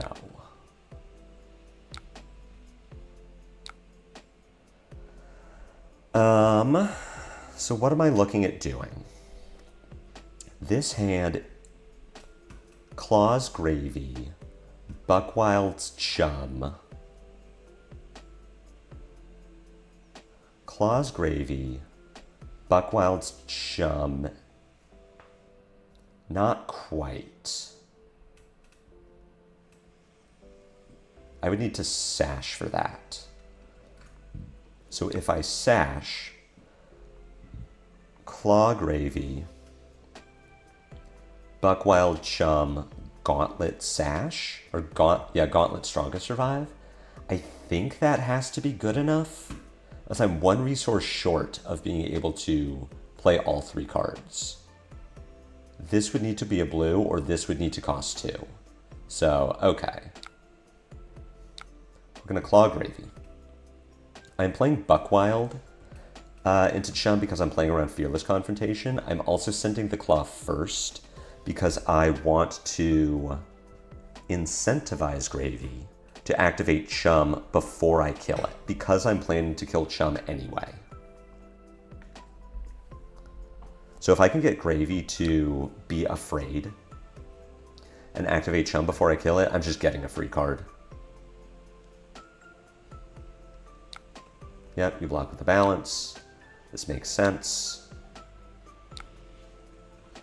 I have to Buckwild Chum now. Oh, oops. I do close the combat chain. Right, because I need to Sash.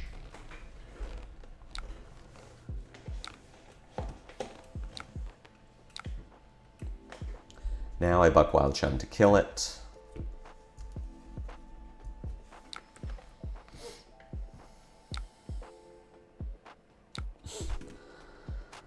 Now, Bun is just on my desk now, just fully covering half of my mouse pad.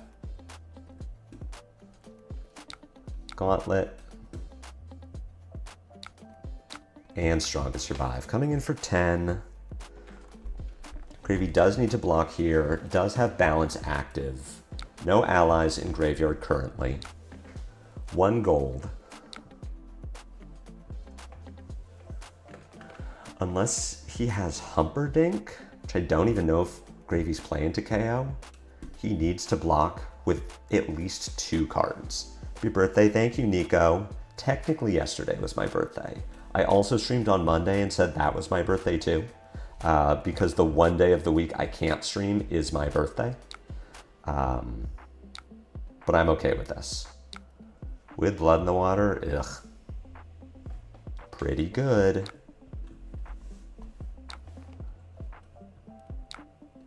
Blood in the Water living play ability. I don't know what that means.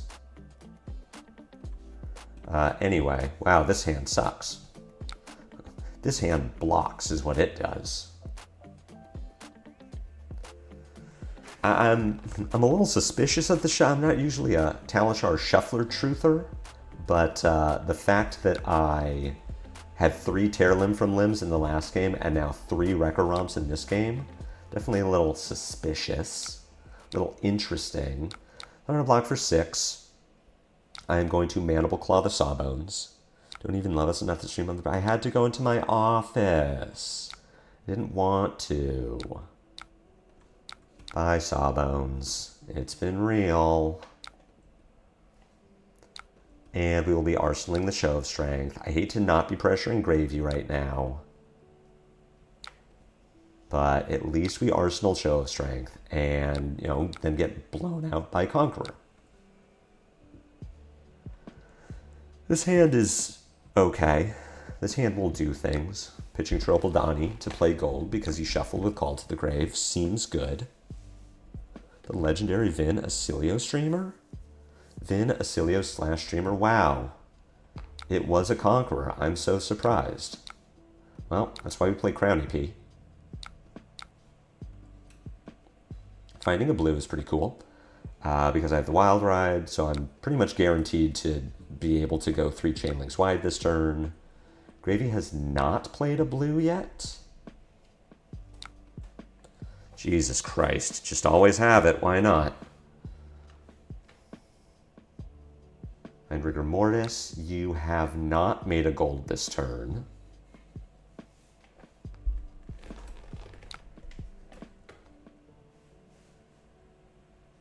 I think I'm taking 6 to keep this hand. If I blocked with Energetic Impact and Show of Strength, I bank a resource, I play Wild Ride. You are going to hook? I'm going to invite my opponent to chat. Did you make a gold this turn? Asking my opponent if they made a gold. Yes, because they...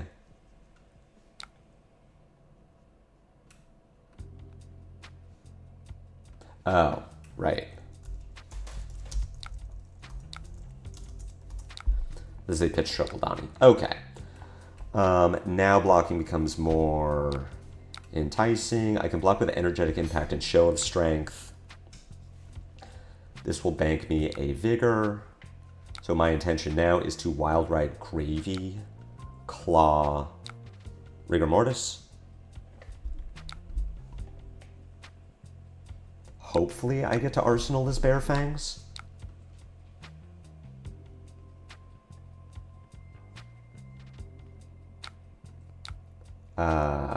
Submit. Send packing is fine too. I'm not going to break my beaten trackers. All right. I'm not going to put an ad. Bear with me.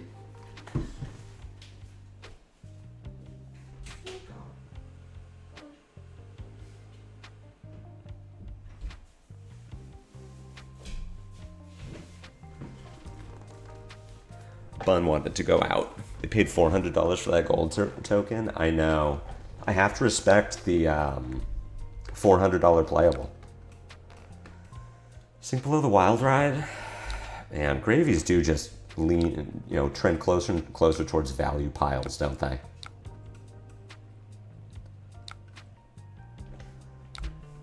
Just every day. I was talking with Flesh and Bad on their Patreon about what is a numbers deck in Flesh and Blood, which my answer is a numbers deck is anything that scales linearly with cards in hand. So Dash IE, not IO, Dash IE is a good example of a numbers deck in Fab, because Dash IE's 1-card hand will generally be worth as much as her 5-card hand, as far as like 1-0 to 60 is, oh my god. 1-0 to 60 is 4. Assuming I win this clash, we block like this.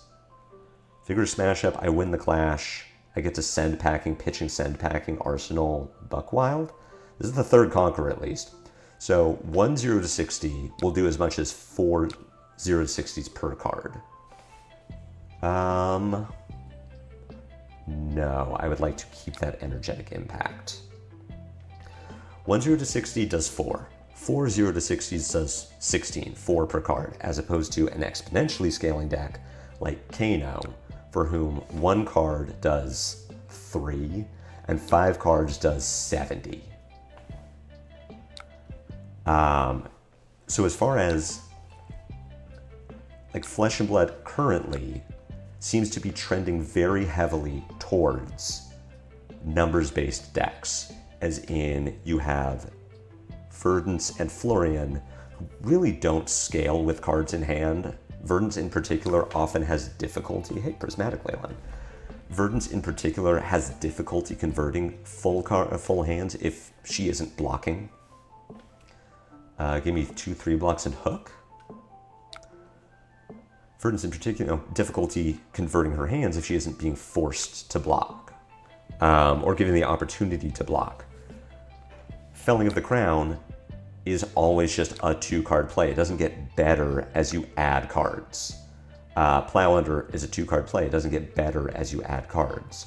Florian isn't dealing more damage because he got to keep more damage per card because he got to keep 5 cards compared to 2.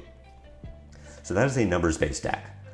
Flesh and Blood has been trending towards those lately as we get Verdance, Florian. I would even say Syndra, as her Redline Mask of Momentum build, is a numbers-based deck because she just plays her hand. There's no Spreading Flames, there's no Rake Over the Coals most of the time in Redline. She is just getting value, the same amount of value per card. And this is the case. We phased out Viserai, we phased out Zen. Katsu just isn't very good right now. I'm gonna play out Tipple. That's pretty good. Well, you did discard Sawbones. Okay. I mean, I'm not blocking this.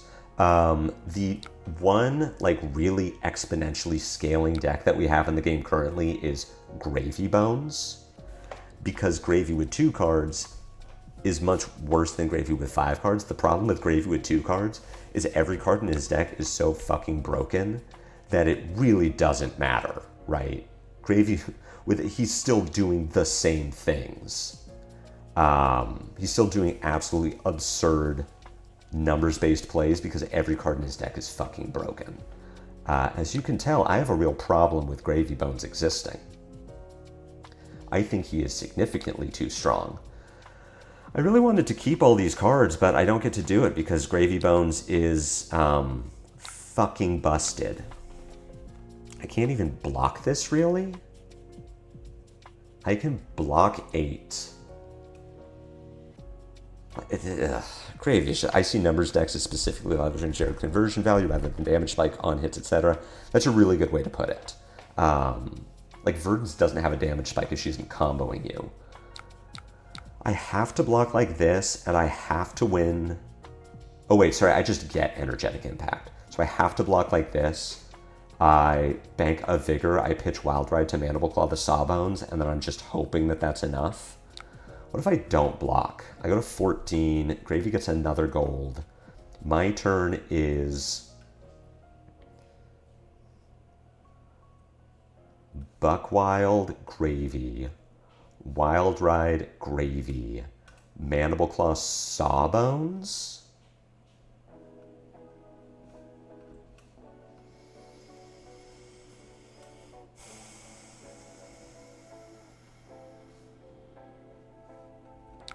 I don't know if that's good enough, or if I'm just supposed to slow roll, and what am I hoping is going to happen? Gravy's not going to put a stupid turn together. I don't think I have the life to leverage this. So I think Fab is entering this problem where everything is numbers-based decks. RKO is really the culmination of the numbers-based deck where everything in RKO's deck does 4 or 5 and scales no matter, but it doesn't matter how many cards RKO is holding. Did you draw the Fearless? GG. We'll play it out, but this just lost us the game. Because they printed this card that Gravy definitely needed too. I am just going to concede here, actually. This doesn't matter. 2 gold sucks, but no arsenal. Well, and then Gravy did that, so we're just going to scoop that game. That one isn't winnable from that point. Riptide. I think Fleshbag is worse than Crown EP into Riptide. Not that Riptide is ever threatening my arsenal, but at least I get to fix a bad hand. I guess Ataya is good here, if it ever was. Put in Tear Limbs, put in Reckless Stampedes. I'm going first. All right, Tear Limbs are fine. Massacre's probably good. Strongest survives. I don't need Reckless Swing if I'm playing Tear Limbs. I'm definitely not playing Pulpings. Hello. Good luck, have fun. I guess I'll play 61. Why not? Reckless Stampede here is pretty good. I could roll if I wanted to, but like, what am I feel like I just get damage with Reckless Stampede. I'll roll. Hey, we're insane. Is Ataya good enough despite it not being a 6? That's what I'm experimenting with. So this is Noah Bagelman's AGE winning deck list. I am probably not sideboarding the same way that he would because I don't know how he sideboards. I haven't watched his video where he talks about why he appreciates all the cards that he's playing. But this is his list. Yeah, we're just going to keep send packing on top of the deck. This is his list, card for card. So even if every matchup isn't right, I am just playing his list without making any of my own changes. I don't know that Ataya is good enough. I personally wouldn't play it in Kayo, but he did and he won, and I want to see if that is true. Sending second Reckless Stampede, we are going to see... I mean, we already know we have a 7 on top of our deck, so unless Kayo flips a Battering Bolt, we're just in. Yeah, still want the send packing for a Ranger. And then we even get 5, so no Arsenal, but I just get to push 11 on turn 0. Yeah, that seems pretty good. Boulder Trap, all right. Well, we're going to clash again. Hey, I won. All right, sorry, so only getting 9 on turn 0. Yeah, I'll give an Arsenal for that. I also know that I have a send packing. Happy birthday, bro. Hopefully you have an amazing day. Stay blessed. Thank you, Phantom Xavier. Hope Worlds goes well for you. Do I know, are you playing Worlds with your PTI? Glad that was able to work out with Griffin. Bolt and Shot for 7 go again. I guess this is where Fleshbag would have been pretty good. I don't need to block here.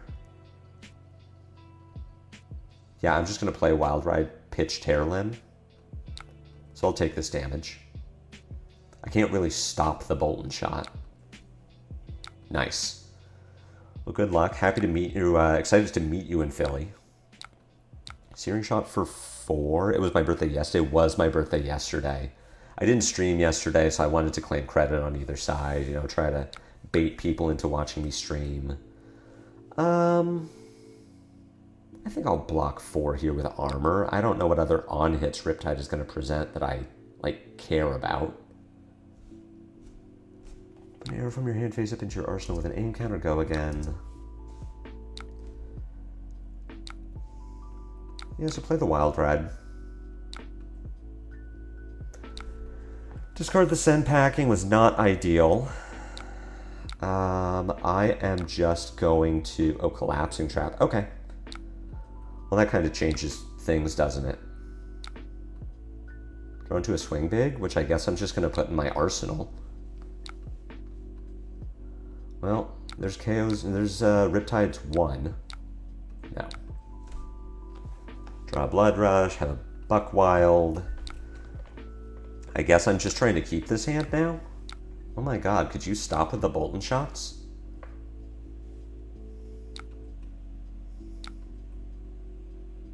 So Riptide just wins this game because of the Collapsing Trap, right? Like, that's what happened. Draw a card. Yeah, I'll take 5 here. Play the Blood Rush. Pitch the Wind Up. Hope that I get to keep Buck Wild. I don't. Great. Wonderful. Definitely attack with Mandible Claw first. then I will probably... Wondering if I'm supposed to roll scabs. I think the answer is probably not. I think that's too greedy if I'm risking 10. Just discarding the Buckwild there was unfortunate. I'll show strength for, yeah, it was 11 damage if I roll a 1 on scabs. I don't think I'm supposed to roll there. As much as, you know, I send 20 instead of 11 if I hit 4, 5, or 6. Sending 11 here is still fine. Take the intellect penalty. Like, it's unfortunate, but what can you do? As a newer RKO player, roll the scabs. You missed, Nico, were you here for my RKO game earlier when RKO rolled scabs 3 times and hit 6, 4, 5? Which, like, sick, bro. Super happy for you. Alright, we're just tear limbing here. What is this aggro Riptide? You just like died a Syndra, right? Sure, I will take this damage.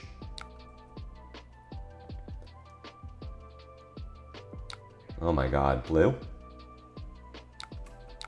Could never be.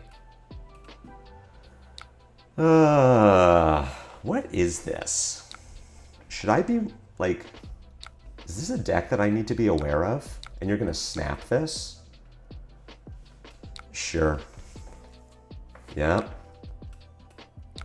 Is this a deck that I should be playing? Pre-med, load and arrow, sure. Codex, great. Happy for you.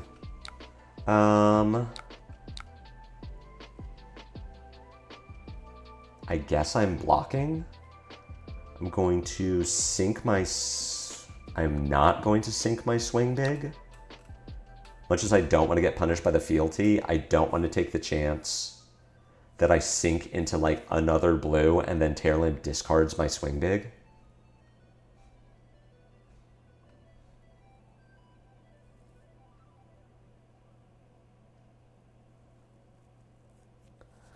I think you would vibe with Riptide. So I like, the thing is, I like winning games.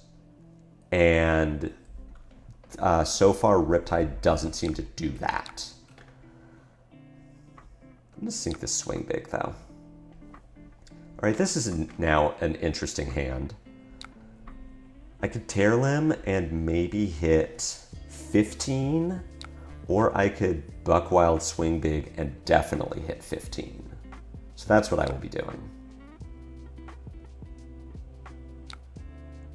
I don't get to cheat this with Sash. How do I pick the deck I play? Historically, it is the winningest aggro deck. I'll be changing that moving forward. Because I feel like the winningest aggro deck right now doesn't give me a ton of agency all the time. I really don't like Syndra lately. I've been having too many games where I just draw the hand and like have to play it. There's really no strategy involved besides some amount of sequencing. And like I definitely still miss playing Syndra games, but I feel like compared to an Aurora, she just doesn't do enough. There's not enough outplay potential in Syndra where if I draw like 3 head jabs, then I really get to benefit. Like I get to do anything special with that. So I will be post-Worlds playing whatever the best deck is, as long as I vibe with it. So currently, assuming no bans, I will be playing Verdance. I'll be working on Verdance. I don't jive with Gravy. I find the deck difficult to play. I really don't like playing it. So I will be playing Verdance because she's just the best deck. She has the best numbers. She has the best matchup spread. So that's how I pick my decks, and that's how I will be picking my decks moving forward. Is there a deck you've tried that's totally out of your usual wheelhouse, but you really meshed with it? It was really Florian in Rosetta Draft. I just really enjoyed playing the deck, and I was weirdly good at it for how I am not usually a mid-range player. I'm making this block, right? Yes. Smash Up shows me a Massacre.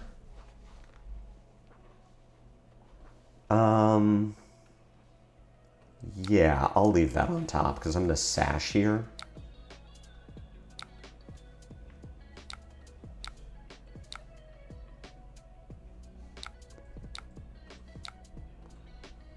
I'm going to sash into Bearfang, so I'm threatening 14. Riptide has to give me a card to not be dead. Why don't I try Dio? She's good aggro and has decent agency. I don't try Dio because I think she is... Basically, the juice isn't worth the squeeze. I think she's very difficult to play at an extremely high level. So that would be a ton of work on my part. What? Did I click the wrong button?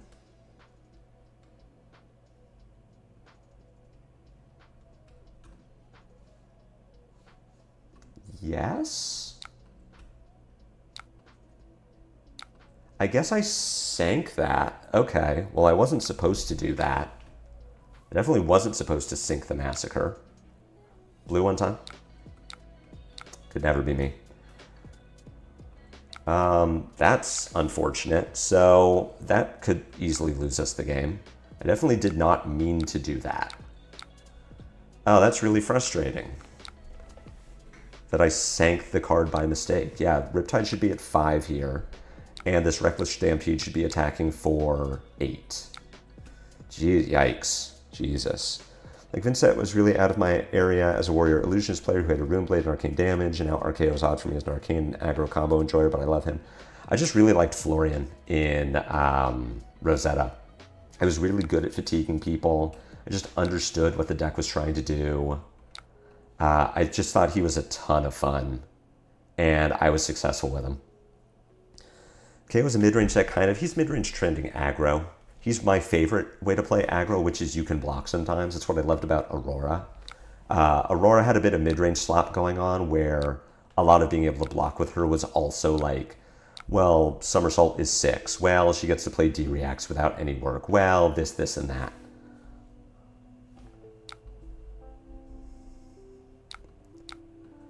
For 7... See, Riptide would have had to give me one of these cards here if, I guess it'd be at 1. We're just going to go block. At this point, I'm not playing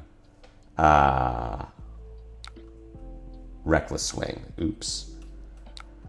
Does require more getting used to than some others. Yeah, and I think even after all of that work with Dio, you still just die sometimes. You draw 4 items and die. I don't want to play a deck where you can just lose to yourself.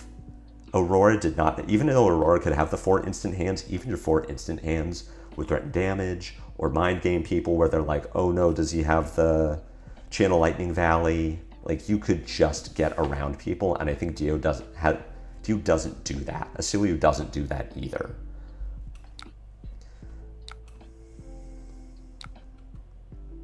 Inertia Trap, whatever, we're gonna lose this game. And I'm super frustrated about it. Aggro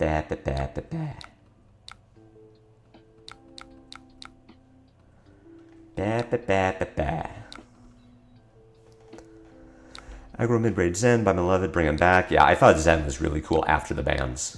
Rubly, good stuff Aurora was really cool. Same with good stuff Lexi. So yeah, I'll just be playing the best deck. I don't need to get cute with like, oh, but I'm an aggro player. I only do aggro. Like, I think it just is not where I want to be. So I can definitely just put 9 in front of this and then arsenal a card, and I guess that's what I'm trying to do. This also plays around Rain Razors, which I believe my opponent still has 2 of. I'm not going to worry about Mandible Claw.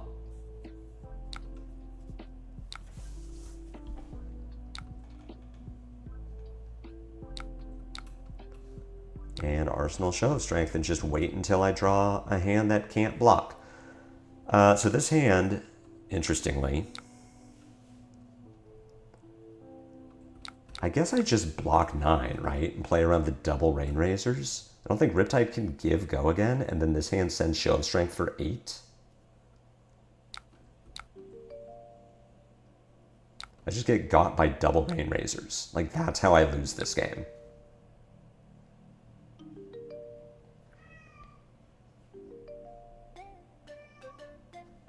Riptide arsenaling a card here is kind of interesting because he could arsenal the Rain Razors to try to convert the next hand, or he could sit on the Rain Razors because he doesn't necessarily have a way to load an arrow.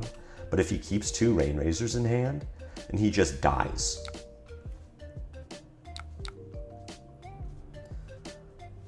We're going to see what this Show of Strength does. Keeping in mind, I don't have Reckless Swing in my deck, so I don't just win at some point. Yep. Bunch of traps. None of this matters. I don't know what my win con is.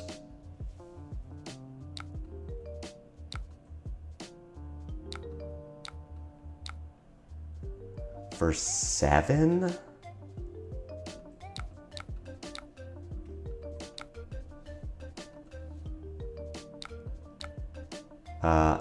Yes, I want to keep Bare Fangs. Why am I... Oh, if I want to sink. God damn it.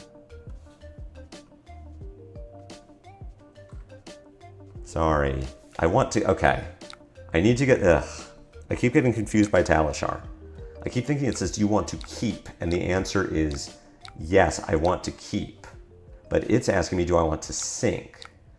Do I want to sink Bare Fangs? No. No.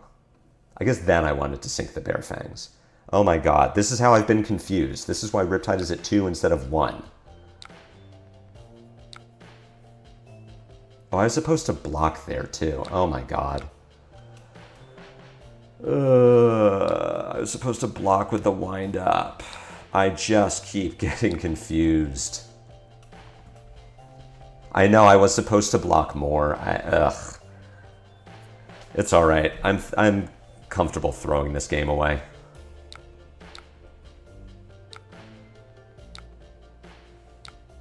Well, we just get full tempo. Let's see if I can use it. I'm going to... Okay, I don't get full tempo. This is fine. Here for 4, we go block, block. I get to play Wild Ride and hope that I find something to play Bare Fangs, and also hope that Riptide doesn't have traps to kill me.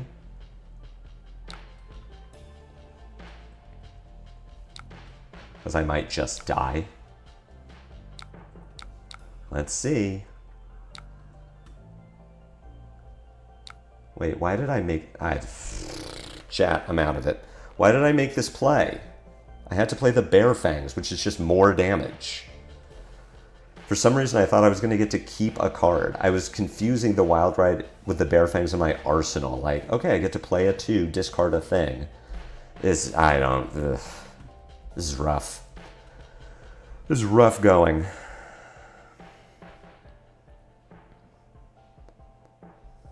John, I know. Nico, I'm making so many mistakes. All I'm doing is screwing up.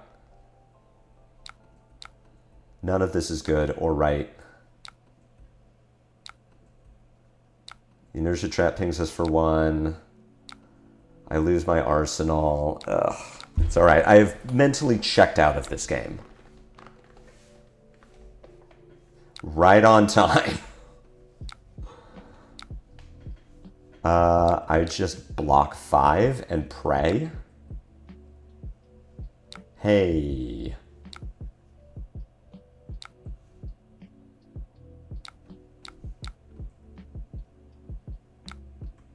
All right. We're in there. I don't think it's good enough.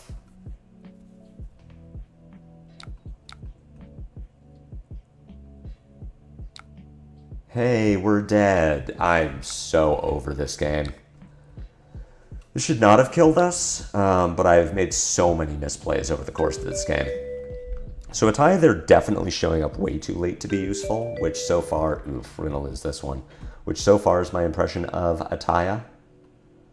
We're gonna do Feast Trackers because I have to race Dio. Reckless Swing, Fearless Confrontation, Wrecker Romp, Strongest Survives go in. We can play Pulping. I guess we do that. His sideboarding confuses me. He has so many numbers that don't make sense. Oh, hey, Poppy. Are you sniping me? Do you want to play your like 70% matchup for some reason? Just push some damage. Submit.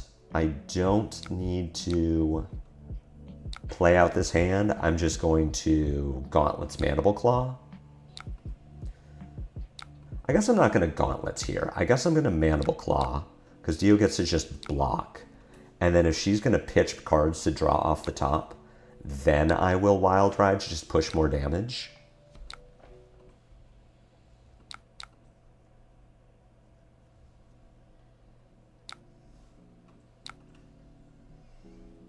This hand is pretty good. Block with Swing Big here. I don't mind doing that. Just to guarantee that I get to Blood Rush Beast Within. I do need to block with my Sash at some point. Pitching Boom Grenade, Cerebellum off the top. Typical Dio things. Absolutely makes sense. Spark of Genius. My favorite card in Flesh and Blood. Absolutely balanced. Should definitely exist in its current form. Finds a Copper Cog, so we are memeing. I don't think I've ever seen a Copper Cog Dio. So let's see what Cog Dio does. Soup up for 4. You have already Dio'd this turn. I'm going to block with Sash and Trackers, just in case. Which means I'm keeping Swing Big, but that's fine. So if I don't think I'm using Trackers this turn. I think I was supposed to block with Swing Big, but maybe I'm just the greatest player. If Blood Rush discards Beast Within, okay, I am not using my Trackers. No.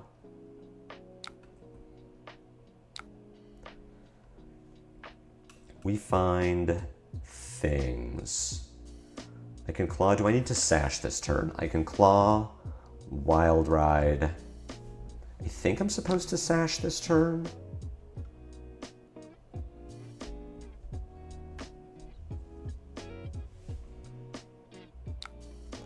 Send the Wild Ride, please discard Beast Within.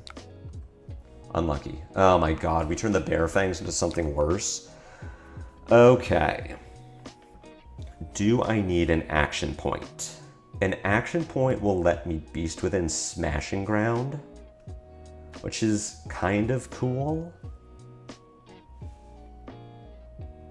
I think I need to. Do I need to Sash if I simply discard Beast Within to ride? I know. If I don't Trackers, I Mandible Claw, Smashing Ground, Arsenal, Beast Within. No, we're gonna break Trackers. We're turning our Trackers into 3 points, which isn't great, but we're also turning it into not needing to Arsenal a Beast Within, which is good.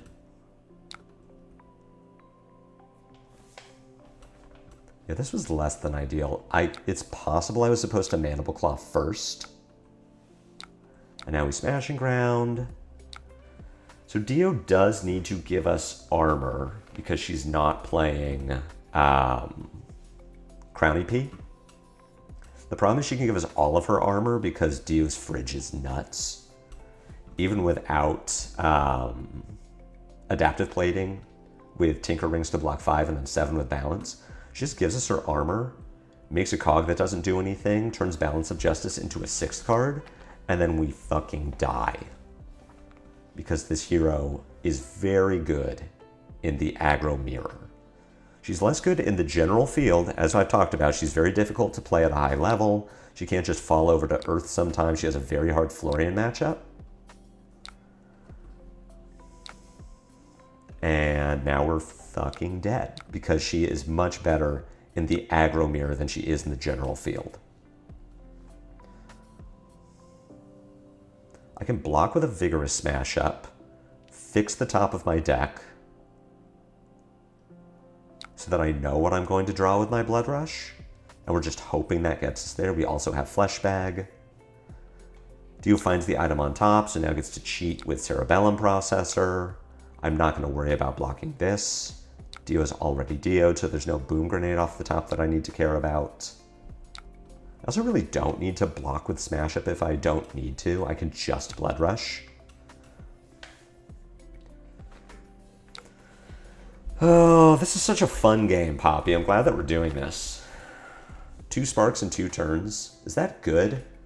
I'm having trouble knowing if 2 Sparks in 2 turns is good when you've also cheated a processor off the top on turn 1. Scramble Pulse? Oh my god. Now I know we're memeing. Equipment gets -1 while defending this combat chain. I will turn my Flesh Bag into less value than I think it's worth. I take 8 here. I cannot block with Gauntlets this chain link because of Temper. Scoop up for 4, go again. I will say no blocks. I can block whatever the last thing is, assuming it isn't just a gun. What are we doing? Block with Smash Up. I do want to sink my Savage Feast. I don't have trackers for it anymore. Yes, give it +2. Untap, retap, give it go again. Attack with a Symbiosis Shot. Very excited for the takeaway for anyone watching this to be that Cog Dio is good. Let me disabuse you of that. Dio with Processor off the top into 2 Sparks in 2 turns is good. That's specifically what happened here. I just want everyone to be aware.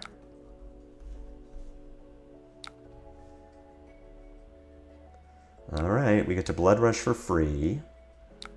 Draw 2 cards, see if that fixes us. It definitely doesn't.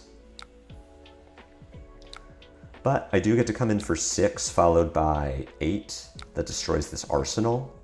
So we're maybe getting there.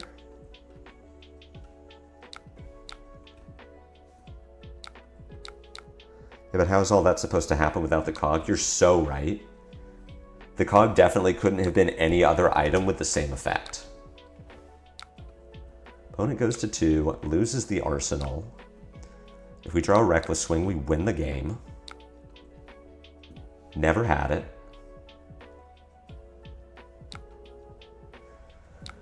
Go to 60 for 2, go again. I could block this, but I also don't need to, right? Cloud Skiff? What are we doing?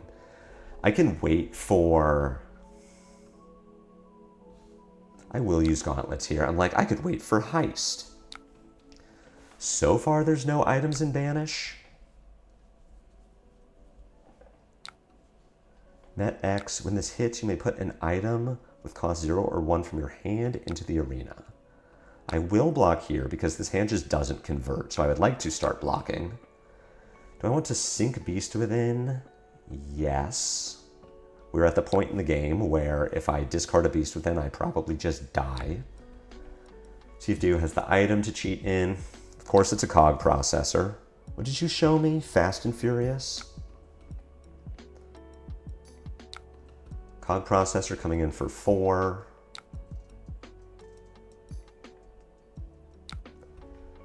Copper Cog off the top to cheat.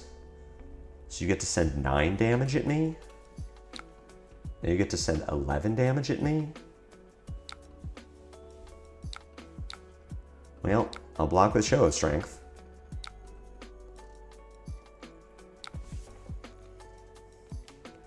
Into Gun, Gun, Gun.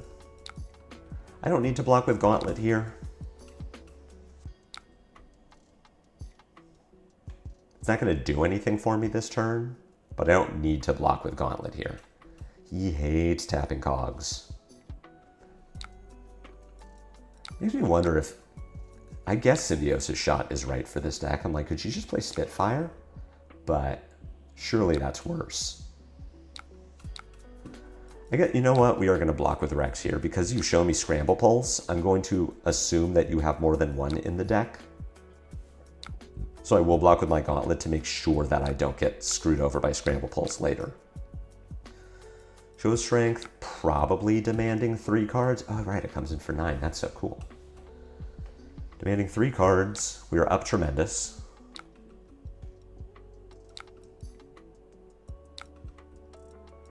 Dio gets to...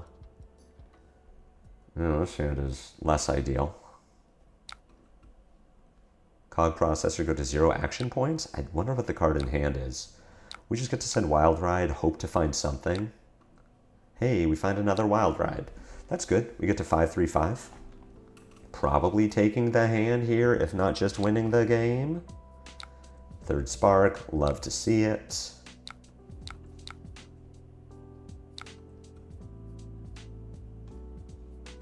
Claw into Wild Ride. Either you have 2 cards that block or you don't.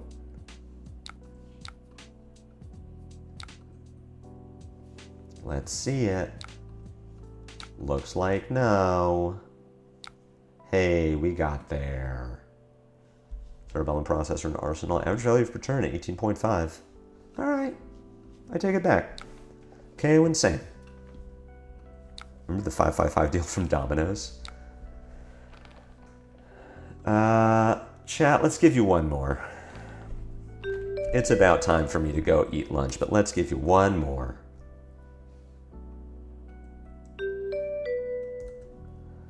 Against KO Underhanded Cheat, I would like to go second. Let's see. Flesh Bag good. I liked all of my armor previously. We'll run 2 Tear Limbs. Fearless Confrontation. Let's try a Taya here, if there was ever a matchup for it. Reckless Stampede and Strongest Survive? Sure. What does this hand do? This hand makes Agility on turn 0, which is kind of cool. Meanwhile, I barely get to 13 value per turn on Pleiades. It was a good KO game. We drew pretty well there. And we also had really interesting things happen with like cheating Vigors or cheating resources throughout the game. I do like Bagelman's list for that specifically. Like that is very cool that it cheats Vigors so much.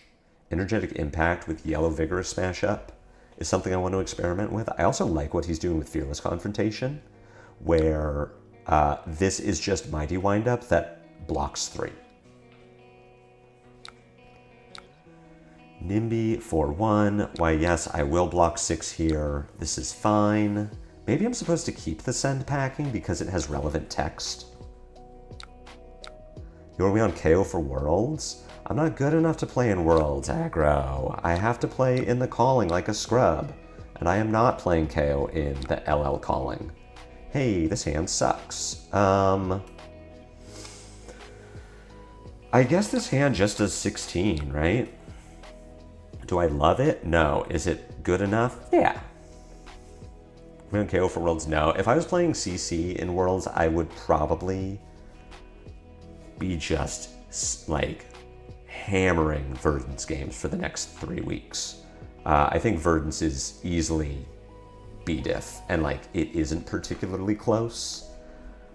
Back in High Seas, when she had a like sub 50% Syndra matchup and Florian was dead, I think there was definitely a world where Syndra was the best deck and you could play Syndra and expect to win with her in Worlds, but not in the current meta. In the current meta, I think you're playing Verdance, or you're playing Verdance and feeling comfortable, or you're playing Syndra hoping to high roll and really banking on Living Legend getting you there. That stream sniping just got lucky. Poppy, I'm sorry I trash talked your Dio over the course of that game. I have PTSD from getting 3 sparks in 3 turns. 2 sparks in 2 turns just, you know, it set me off. This hand is almost good enough. Depending on what KO does, I guess I Reckless Stampede pitching to NIMBY again. All right.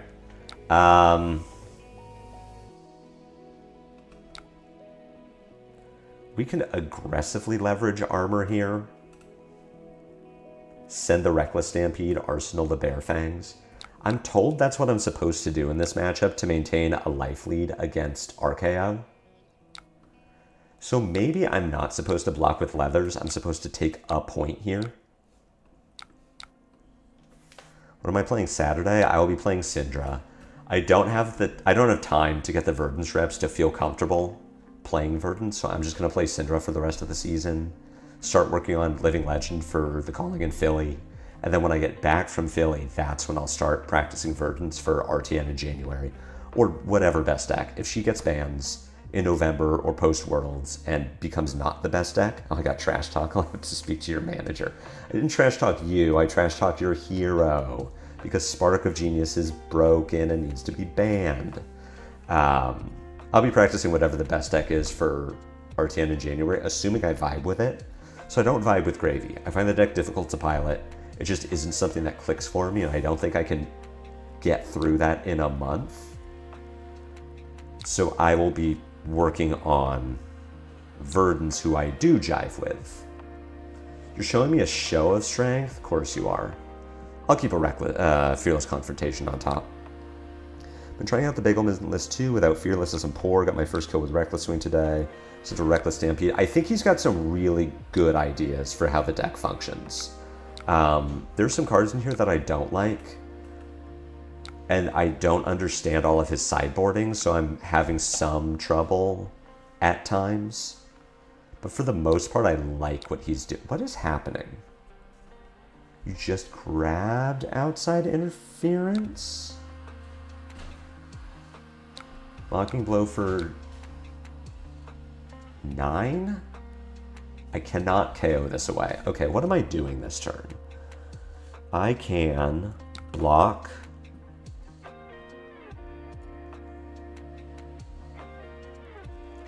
Block. Make a resource. Mandible Claw. Oh no, you have an 8 on top of your deck. I am not going to win this clash. Okay. Which means that I'm going to block here. Block here. Take 6, we tie. I send packing, discard Agile Windup. Don't ask for a Spark ban, they'll look at other power yellows. Spark needs a ban. Let's be real. Just not even power level. Like just on the simple fact that it doesn't interact with the game the way that it was meant to when it was created. Right? Like that's why Spark needs a ban. They banned Scepter of Pain because AMP didn't exist and when Scepter was printed. Crank didn't exist when Spark was printed. Been wanting trackers to most heroes, which makes Savage Feast better. I don't like the Fable as risk versus reward doesn't feel high enough. I also agree that I don't like the Fable. It just feels too cute. You get Knee Strike back. I'll make Might and Agility. It just feels too cute. And like, it has the problem that it does in other matchups where it can show up too late. It shows up when they don't have D-reacts. It just, a lot of the time, it feels like it doesn't matter. I think here I am blocking with Wrecker Romp to get the guaranteed Beast Within.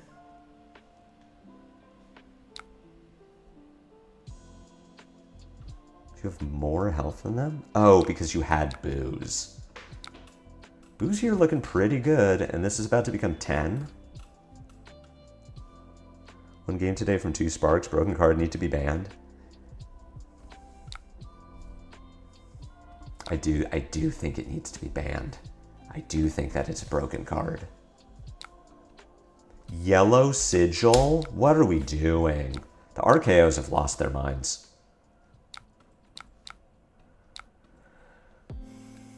Play Beast Within.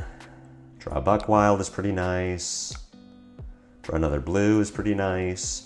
So I believe I am on I don't think I'm breaking Sash here. I believe I'm playing Buckwild, pitching Buckwild, floating 2 blue, 2 resources, getting Fleshbag out of RKO, and then sending Bear Fangs. Wait, I have Agility. Never mind, I get to do it this way. I get to send Strongest Survive for 10 go again and say, give me your hand. My gut feel is I'd prefer a second Reckless Swing over the Fable giving the choice as another miss. I could see that. I think the non-block, it being a miss is scary, and the non-block is also scary. And a lot of the times you're pitching it for like a 1-card play, you don't really care if they have the D-React. In general, I think Ataya isn't worth it. Kind of in most heroes, and I think a lot of the time, Kayo is not a deck that like everyone is boarding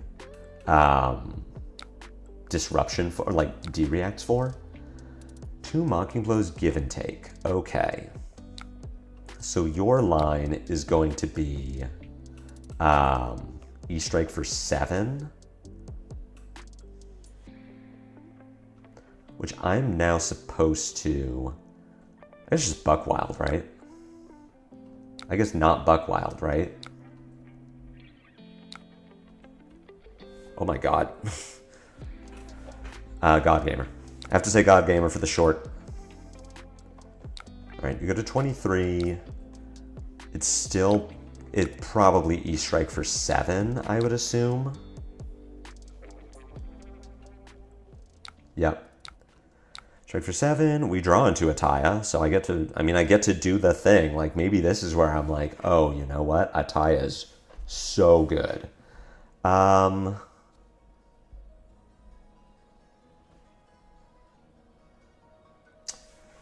I could block. Could block with Wrecker Romp, play Blood Rush, pitch Ataya, keep 2 reds that are both relevant. That seems good. Let's leverage some armor. Like, surely this is where Ataya is going to shine, right?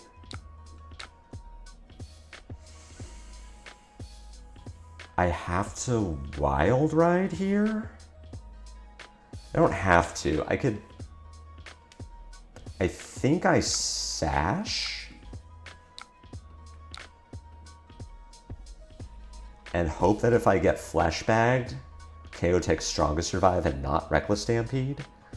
If the Fleshbag gets the Reckless, I'll just pitch into Claw and like, it's not great, but it's fine. If I don't get Fleshbagged, I just send Reckless and Arsenal Strongest Survive. And if the Fleshbag takes Strongest Survive, I'll send Reckless.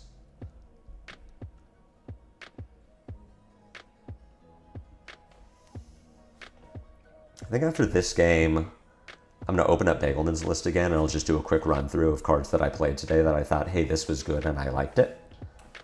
Steal Victory. It's rude. That's rude, too. All right, Claw for 5. Sad times. But I get to Arsenal this Reckless Stampede, which I have only seen 1 Tear Limb from Lim. And if I find another one, then like, cool, I get to Reckless for like 14.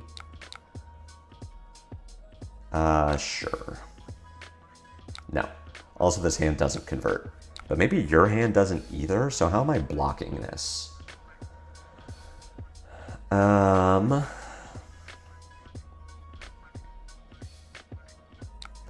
could block like this, and then roll Scabs. I think I will do that, because you all keep yelling at me to roll Scabs. If I hit a 4, 5, or 6, I get to Reckless into Bear Fangs.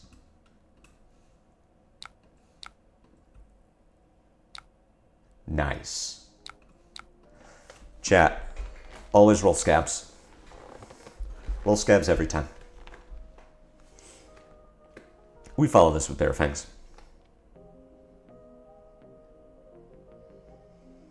I could send Claw and like Arsenal something, but I think that's just worse. Ooh, we're clashing. We're clashing again. Hey, look, Ataya was late. Or sorry, Ataya was early. Yeah, I'll keep Run on top so that I know the Bear Fangs hits.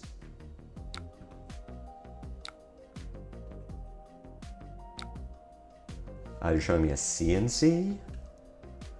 We'll still keep the run roughshod on top. So we tie. You heard it here first. Always run scabs.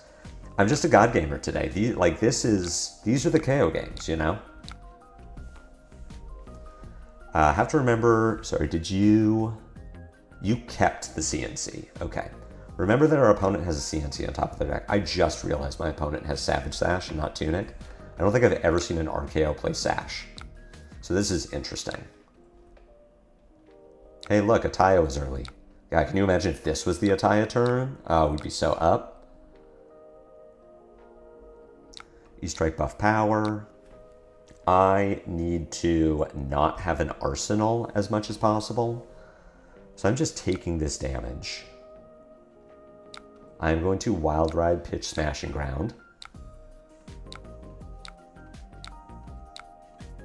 All right. This is just Buckwild. Again, we know our opponent has Command and Conquer, so I need to...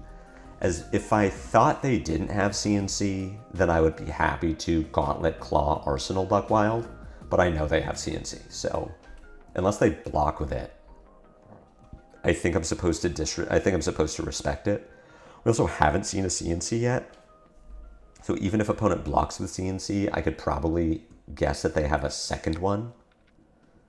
All right, well, opponent has CNC, so we're just going to Buckwild. See how they want to block. Do they give a CNC? Do they just send 6? Locking Blow, CNC, and Arsenal? Okay. Remember that, chat. There's a CNC in Arsenal. This hand is...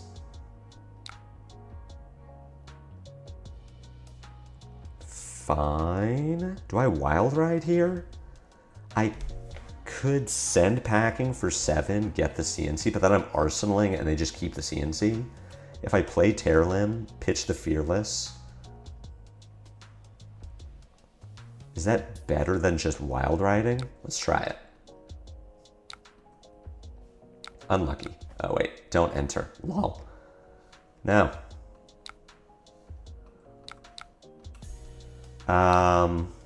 Unlucky. So now what are we doing?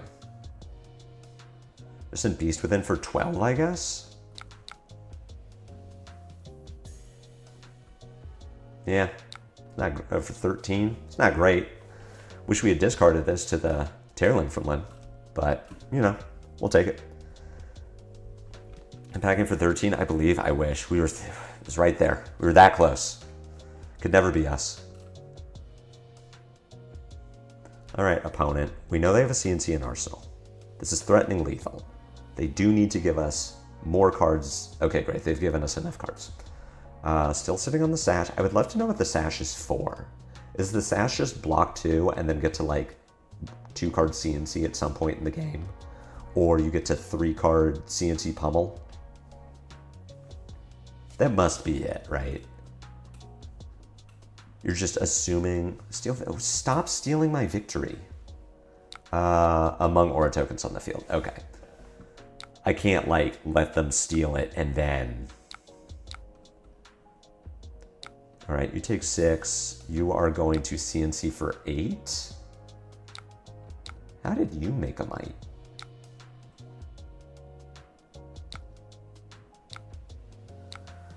CNC for 8. I am going to block 6. Win the Clash. Wild Ride Claw. Block 3. Win the Clash. Wild Ride. No, it's got to be blocked with this. I do not want to sink Smashing Ground, because I want my Wild Ride to hit.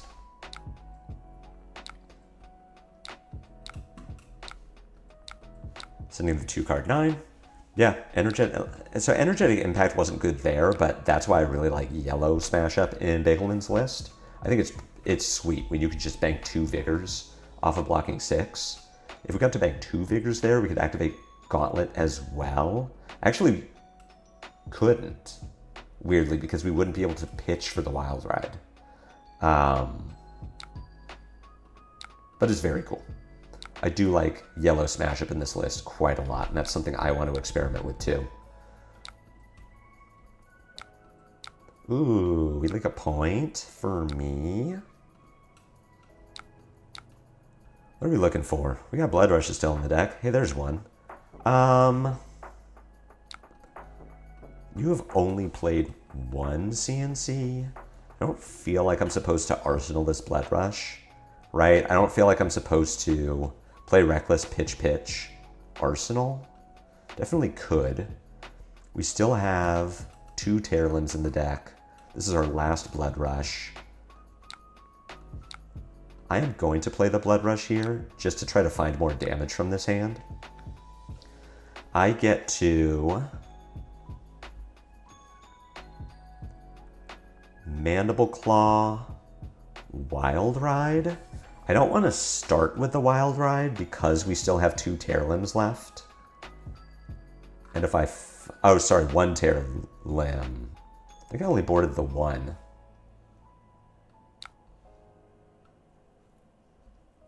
I don't need to do this yet.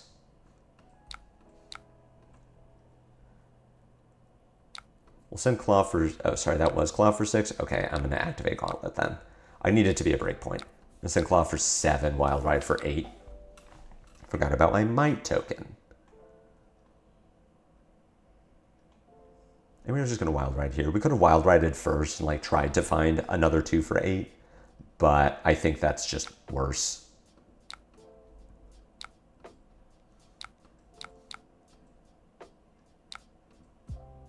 Vigorous Smash Up on top. Might have rewarded us. Give me a D-React, give me a Sigil. These yellow Sigils, what are we doing? Are you playing red Sigil? Because I haven't seen a red Sigil yet. Go to 1, actually go to 2. But we did get your Sash.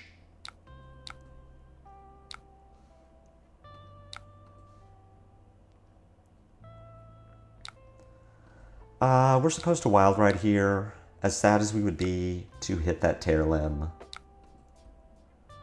Instead, we just get to 7-3-8 and I imagine win the game. Interesting. Oh, sure, it's 7. Into Claw, into Show of Strength. Felt like we fixed the sideboarding there. We also saw our Blood Rushes against RKO, which we didn't do in the first RKO game. We also said God Gamer at least twice, so, you know, that'll get us there.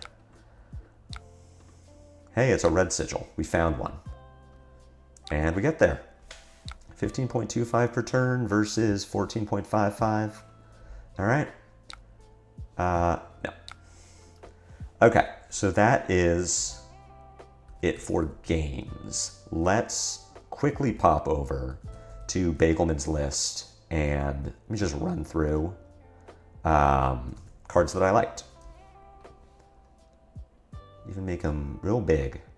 Not that big. Things that Bagelman is playing that I'm not playing. Nothing so far. Send packing was interesting because there were times where it was good, and I understand the theory behind send packing is that you are hitting D-reacts. Sorry, you're not hitting D-reacts. You're hitting overcrowded. So you're playing send packing if you're expecting a Syndra meta and expecting those Syndras to be on overcrowded specifically. That would hit your pulpings, because if you hit an overcrowded with send packing, the Syndra probably just loses the overcrowded, but if they block the send packing, they get their overcrowded back, and now they have a bad blue. Whereas CNC gets blocked by overcrowded. You CNC the Syndra, they block with the overcrowded from Arsenal, they get value, you lose value, and you're sad. Send packing also works with Blood Rush Bellow, like CNC doesn't. My problem with send packing after playing it today is, it's also a yellow, which pitches 2 instead of 1. My problem is it costs 3 instead of 2, which can screw up your ideal line of Wild Ride, Mandible Claw, 2 cost. But it is something I want to play with more. It being a yellow pitch was relevant. I don't think it ever came up today that it works with Blood Rush, but it could in a different world. It's still relevant against D-React decks, like, Florian and Verdance. They block, they get their D-React back, and now they can't do anything with the D-React besides Arsenal it again, and you know that they have a D-React, and you can potentially play around that. So I'm less sure on send packing. It's something I want to play around with more.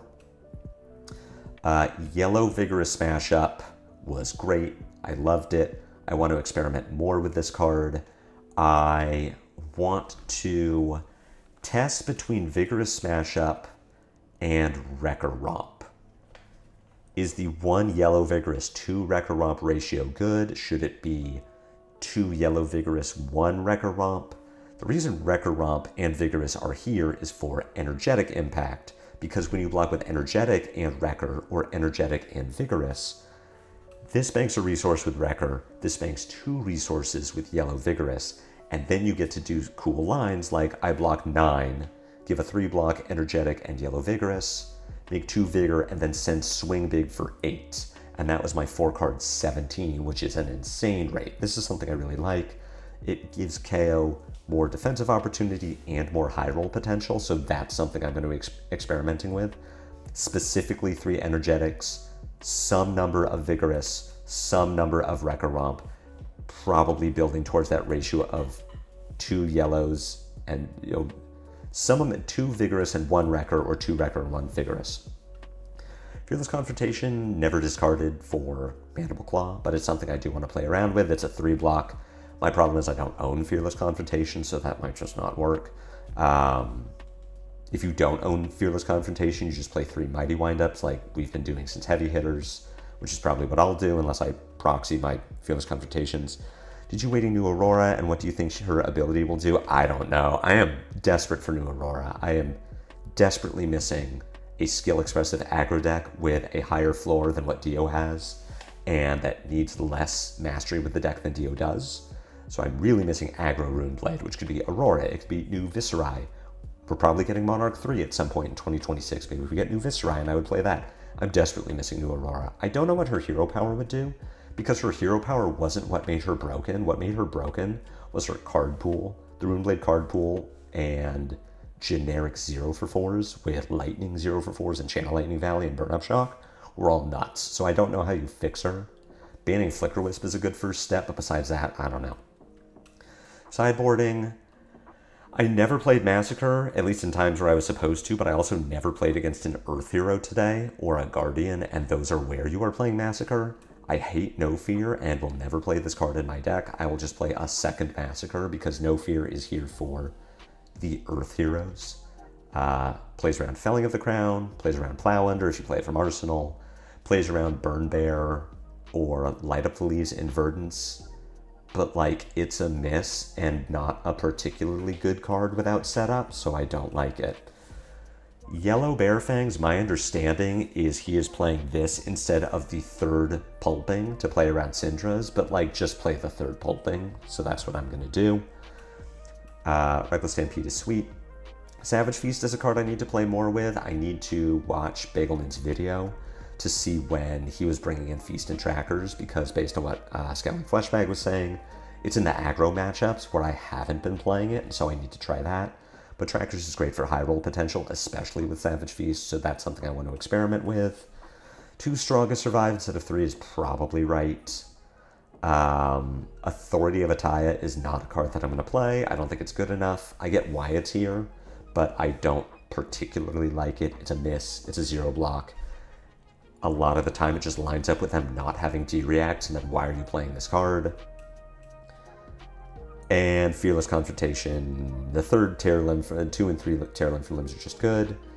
And then Crown of Providence is a card I got to put in. So that's Bagelman's list. I think it's obviously very good. He won AGE with it.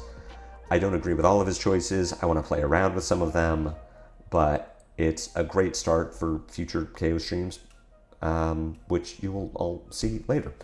Thank you all for being here. 221 of you tuned in, which was awesome. We have 29 of you here now. Thank you so much for hanging out with me while I play Talishar badly, especially against the Riptide. I'll be back tomorrow at 4:30 Pacific Standard Time playing Living Legend. Going to be playing with my Metal Fab Tokens teammate Lee again. Working on LL, I'll be playing Viserai. He'll be playing a bunch of different decks, working on Philly, and then Friday I'll be streaming. Don't usually stream on Fridays, but I'll be streaming, and I will be streaming Silver Age because I'm really excited about the format and I want to start practicing with it. And I'll be playing some of the aggro decks that I enjoyed in CC and trying to port them into Silver Age to see how well that works. So join me all for that. Thank you all for being here. Thank you, Sheeple. I did talk about my birthday. Yesterday was my birthday, but I didn't stream yesterday, so I just wanted to claim credit for it again. Tomorrow is not a birthday stream. My birthday is now done. Thank you all for being here. It was awesome to stream for all of you. Catch me next time. Until then, take care.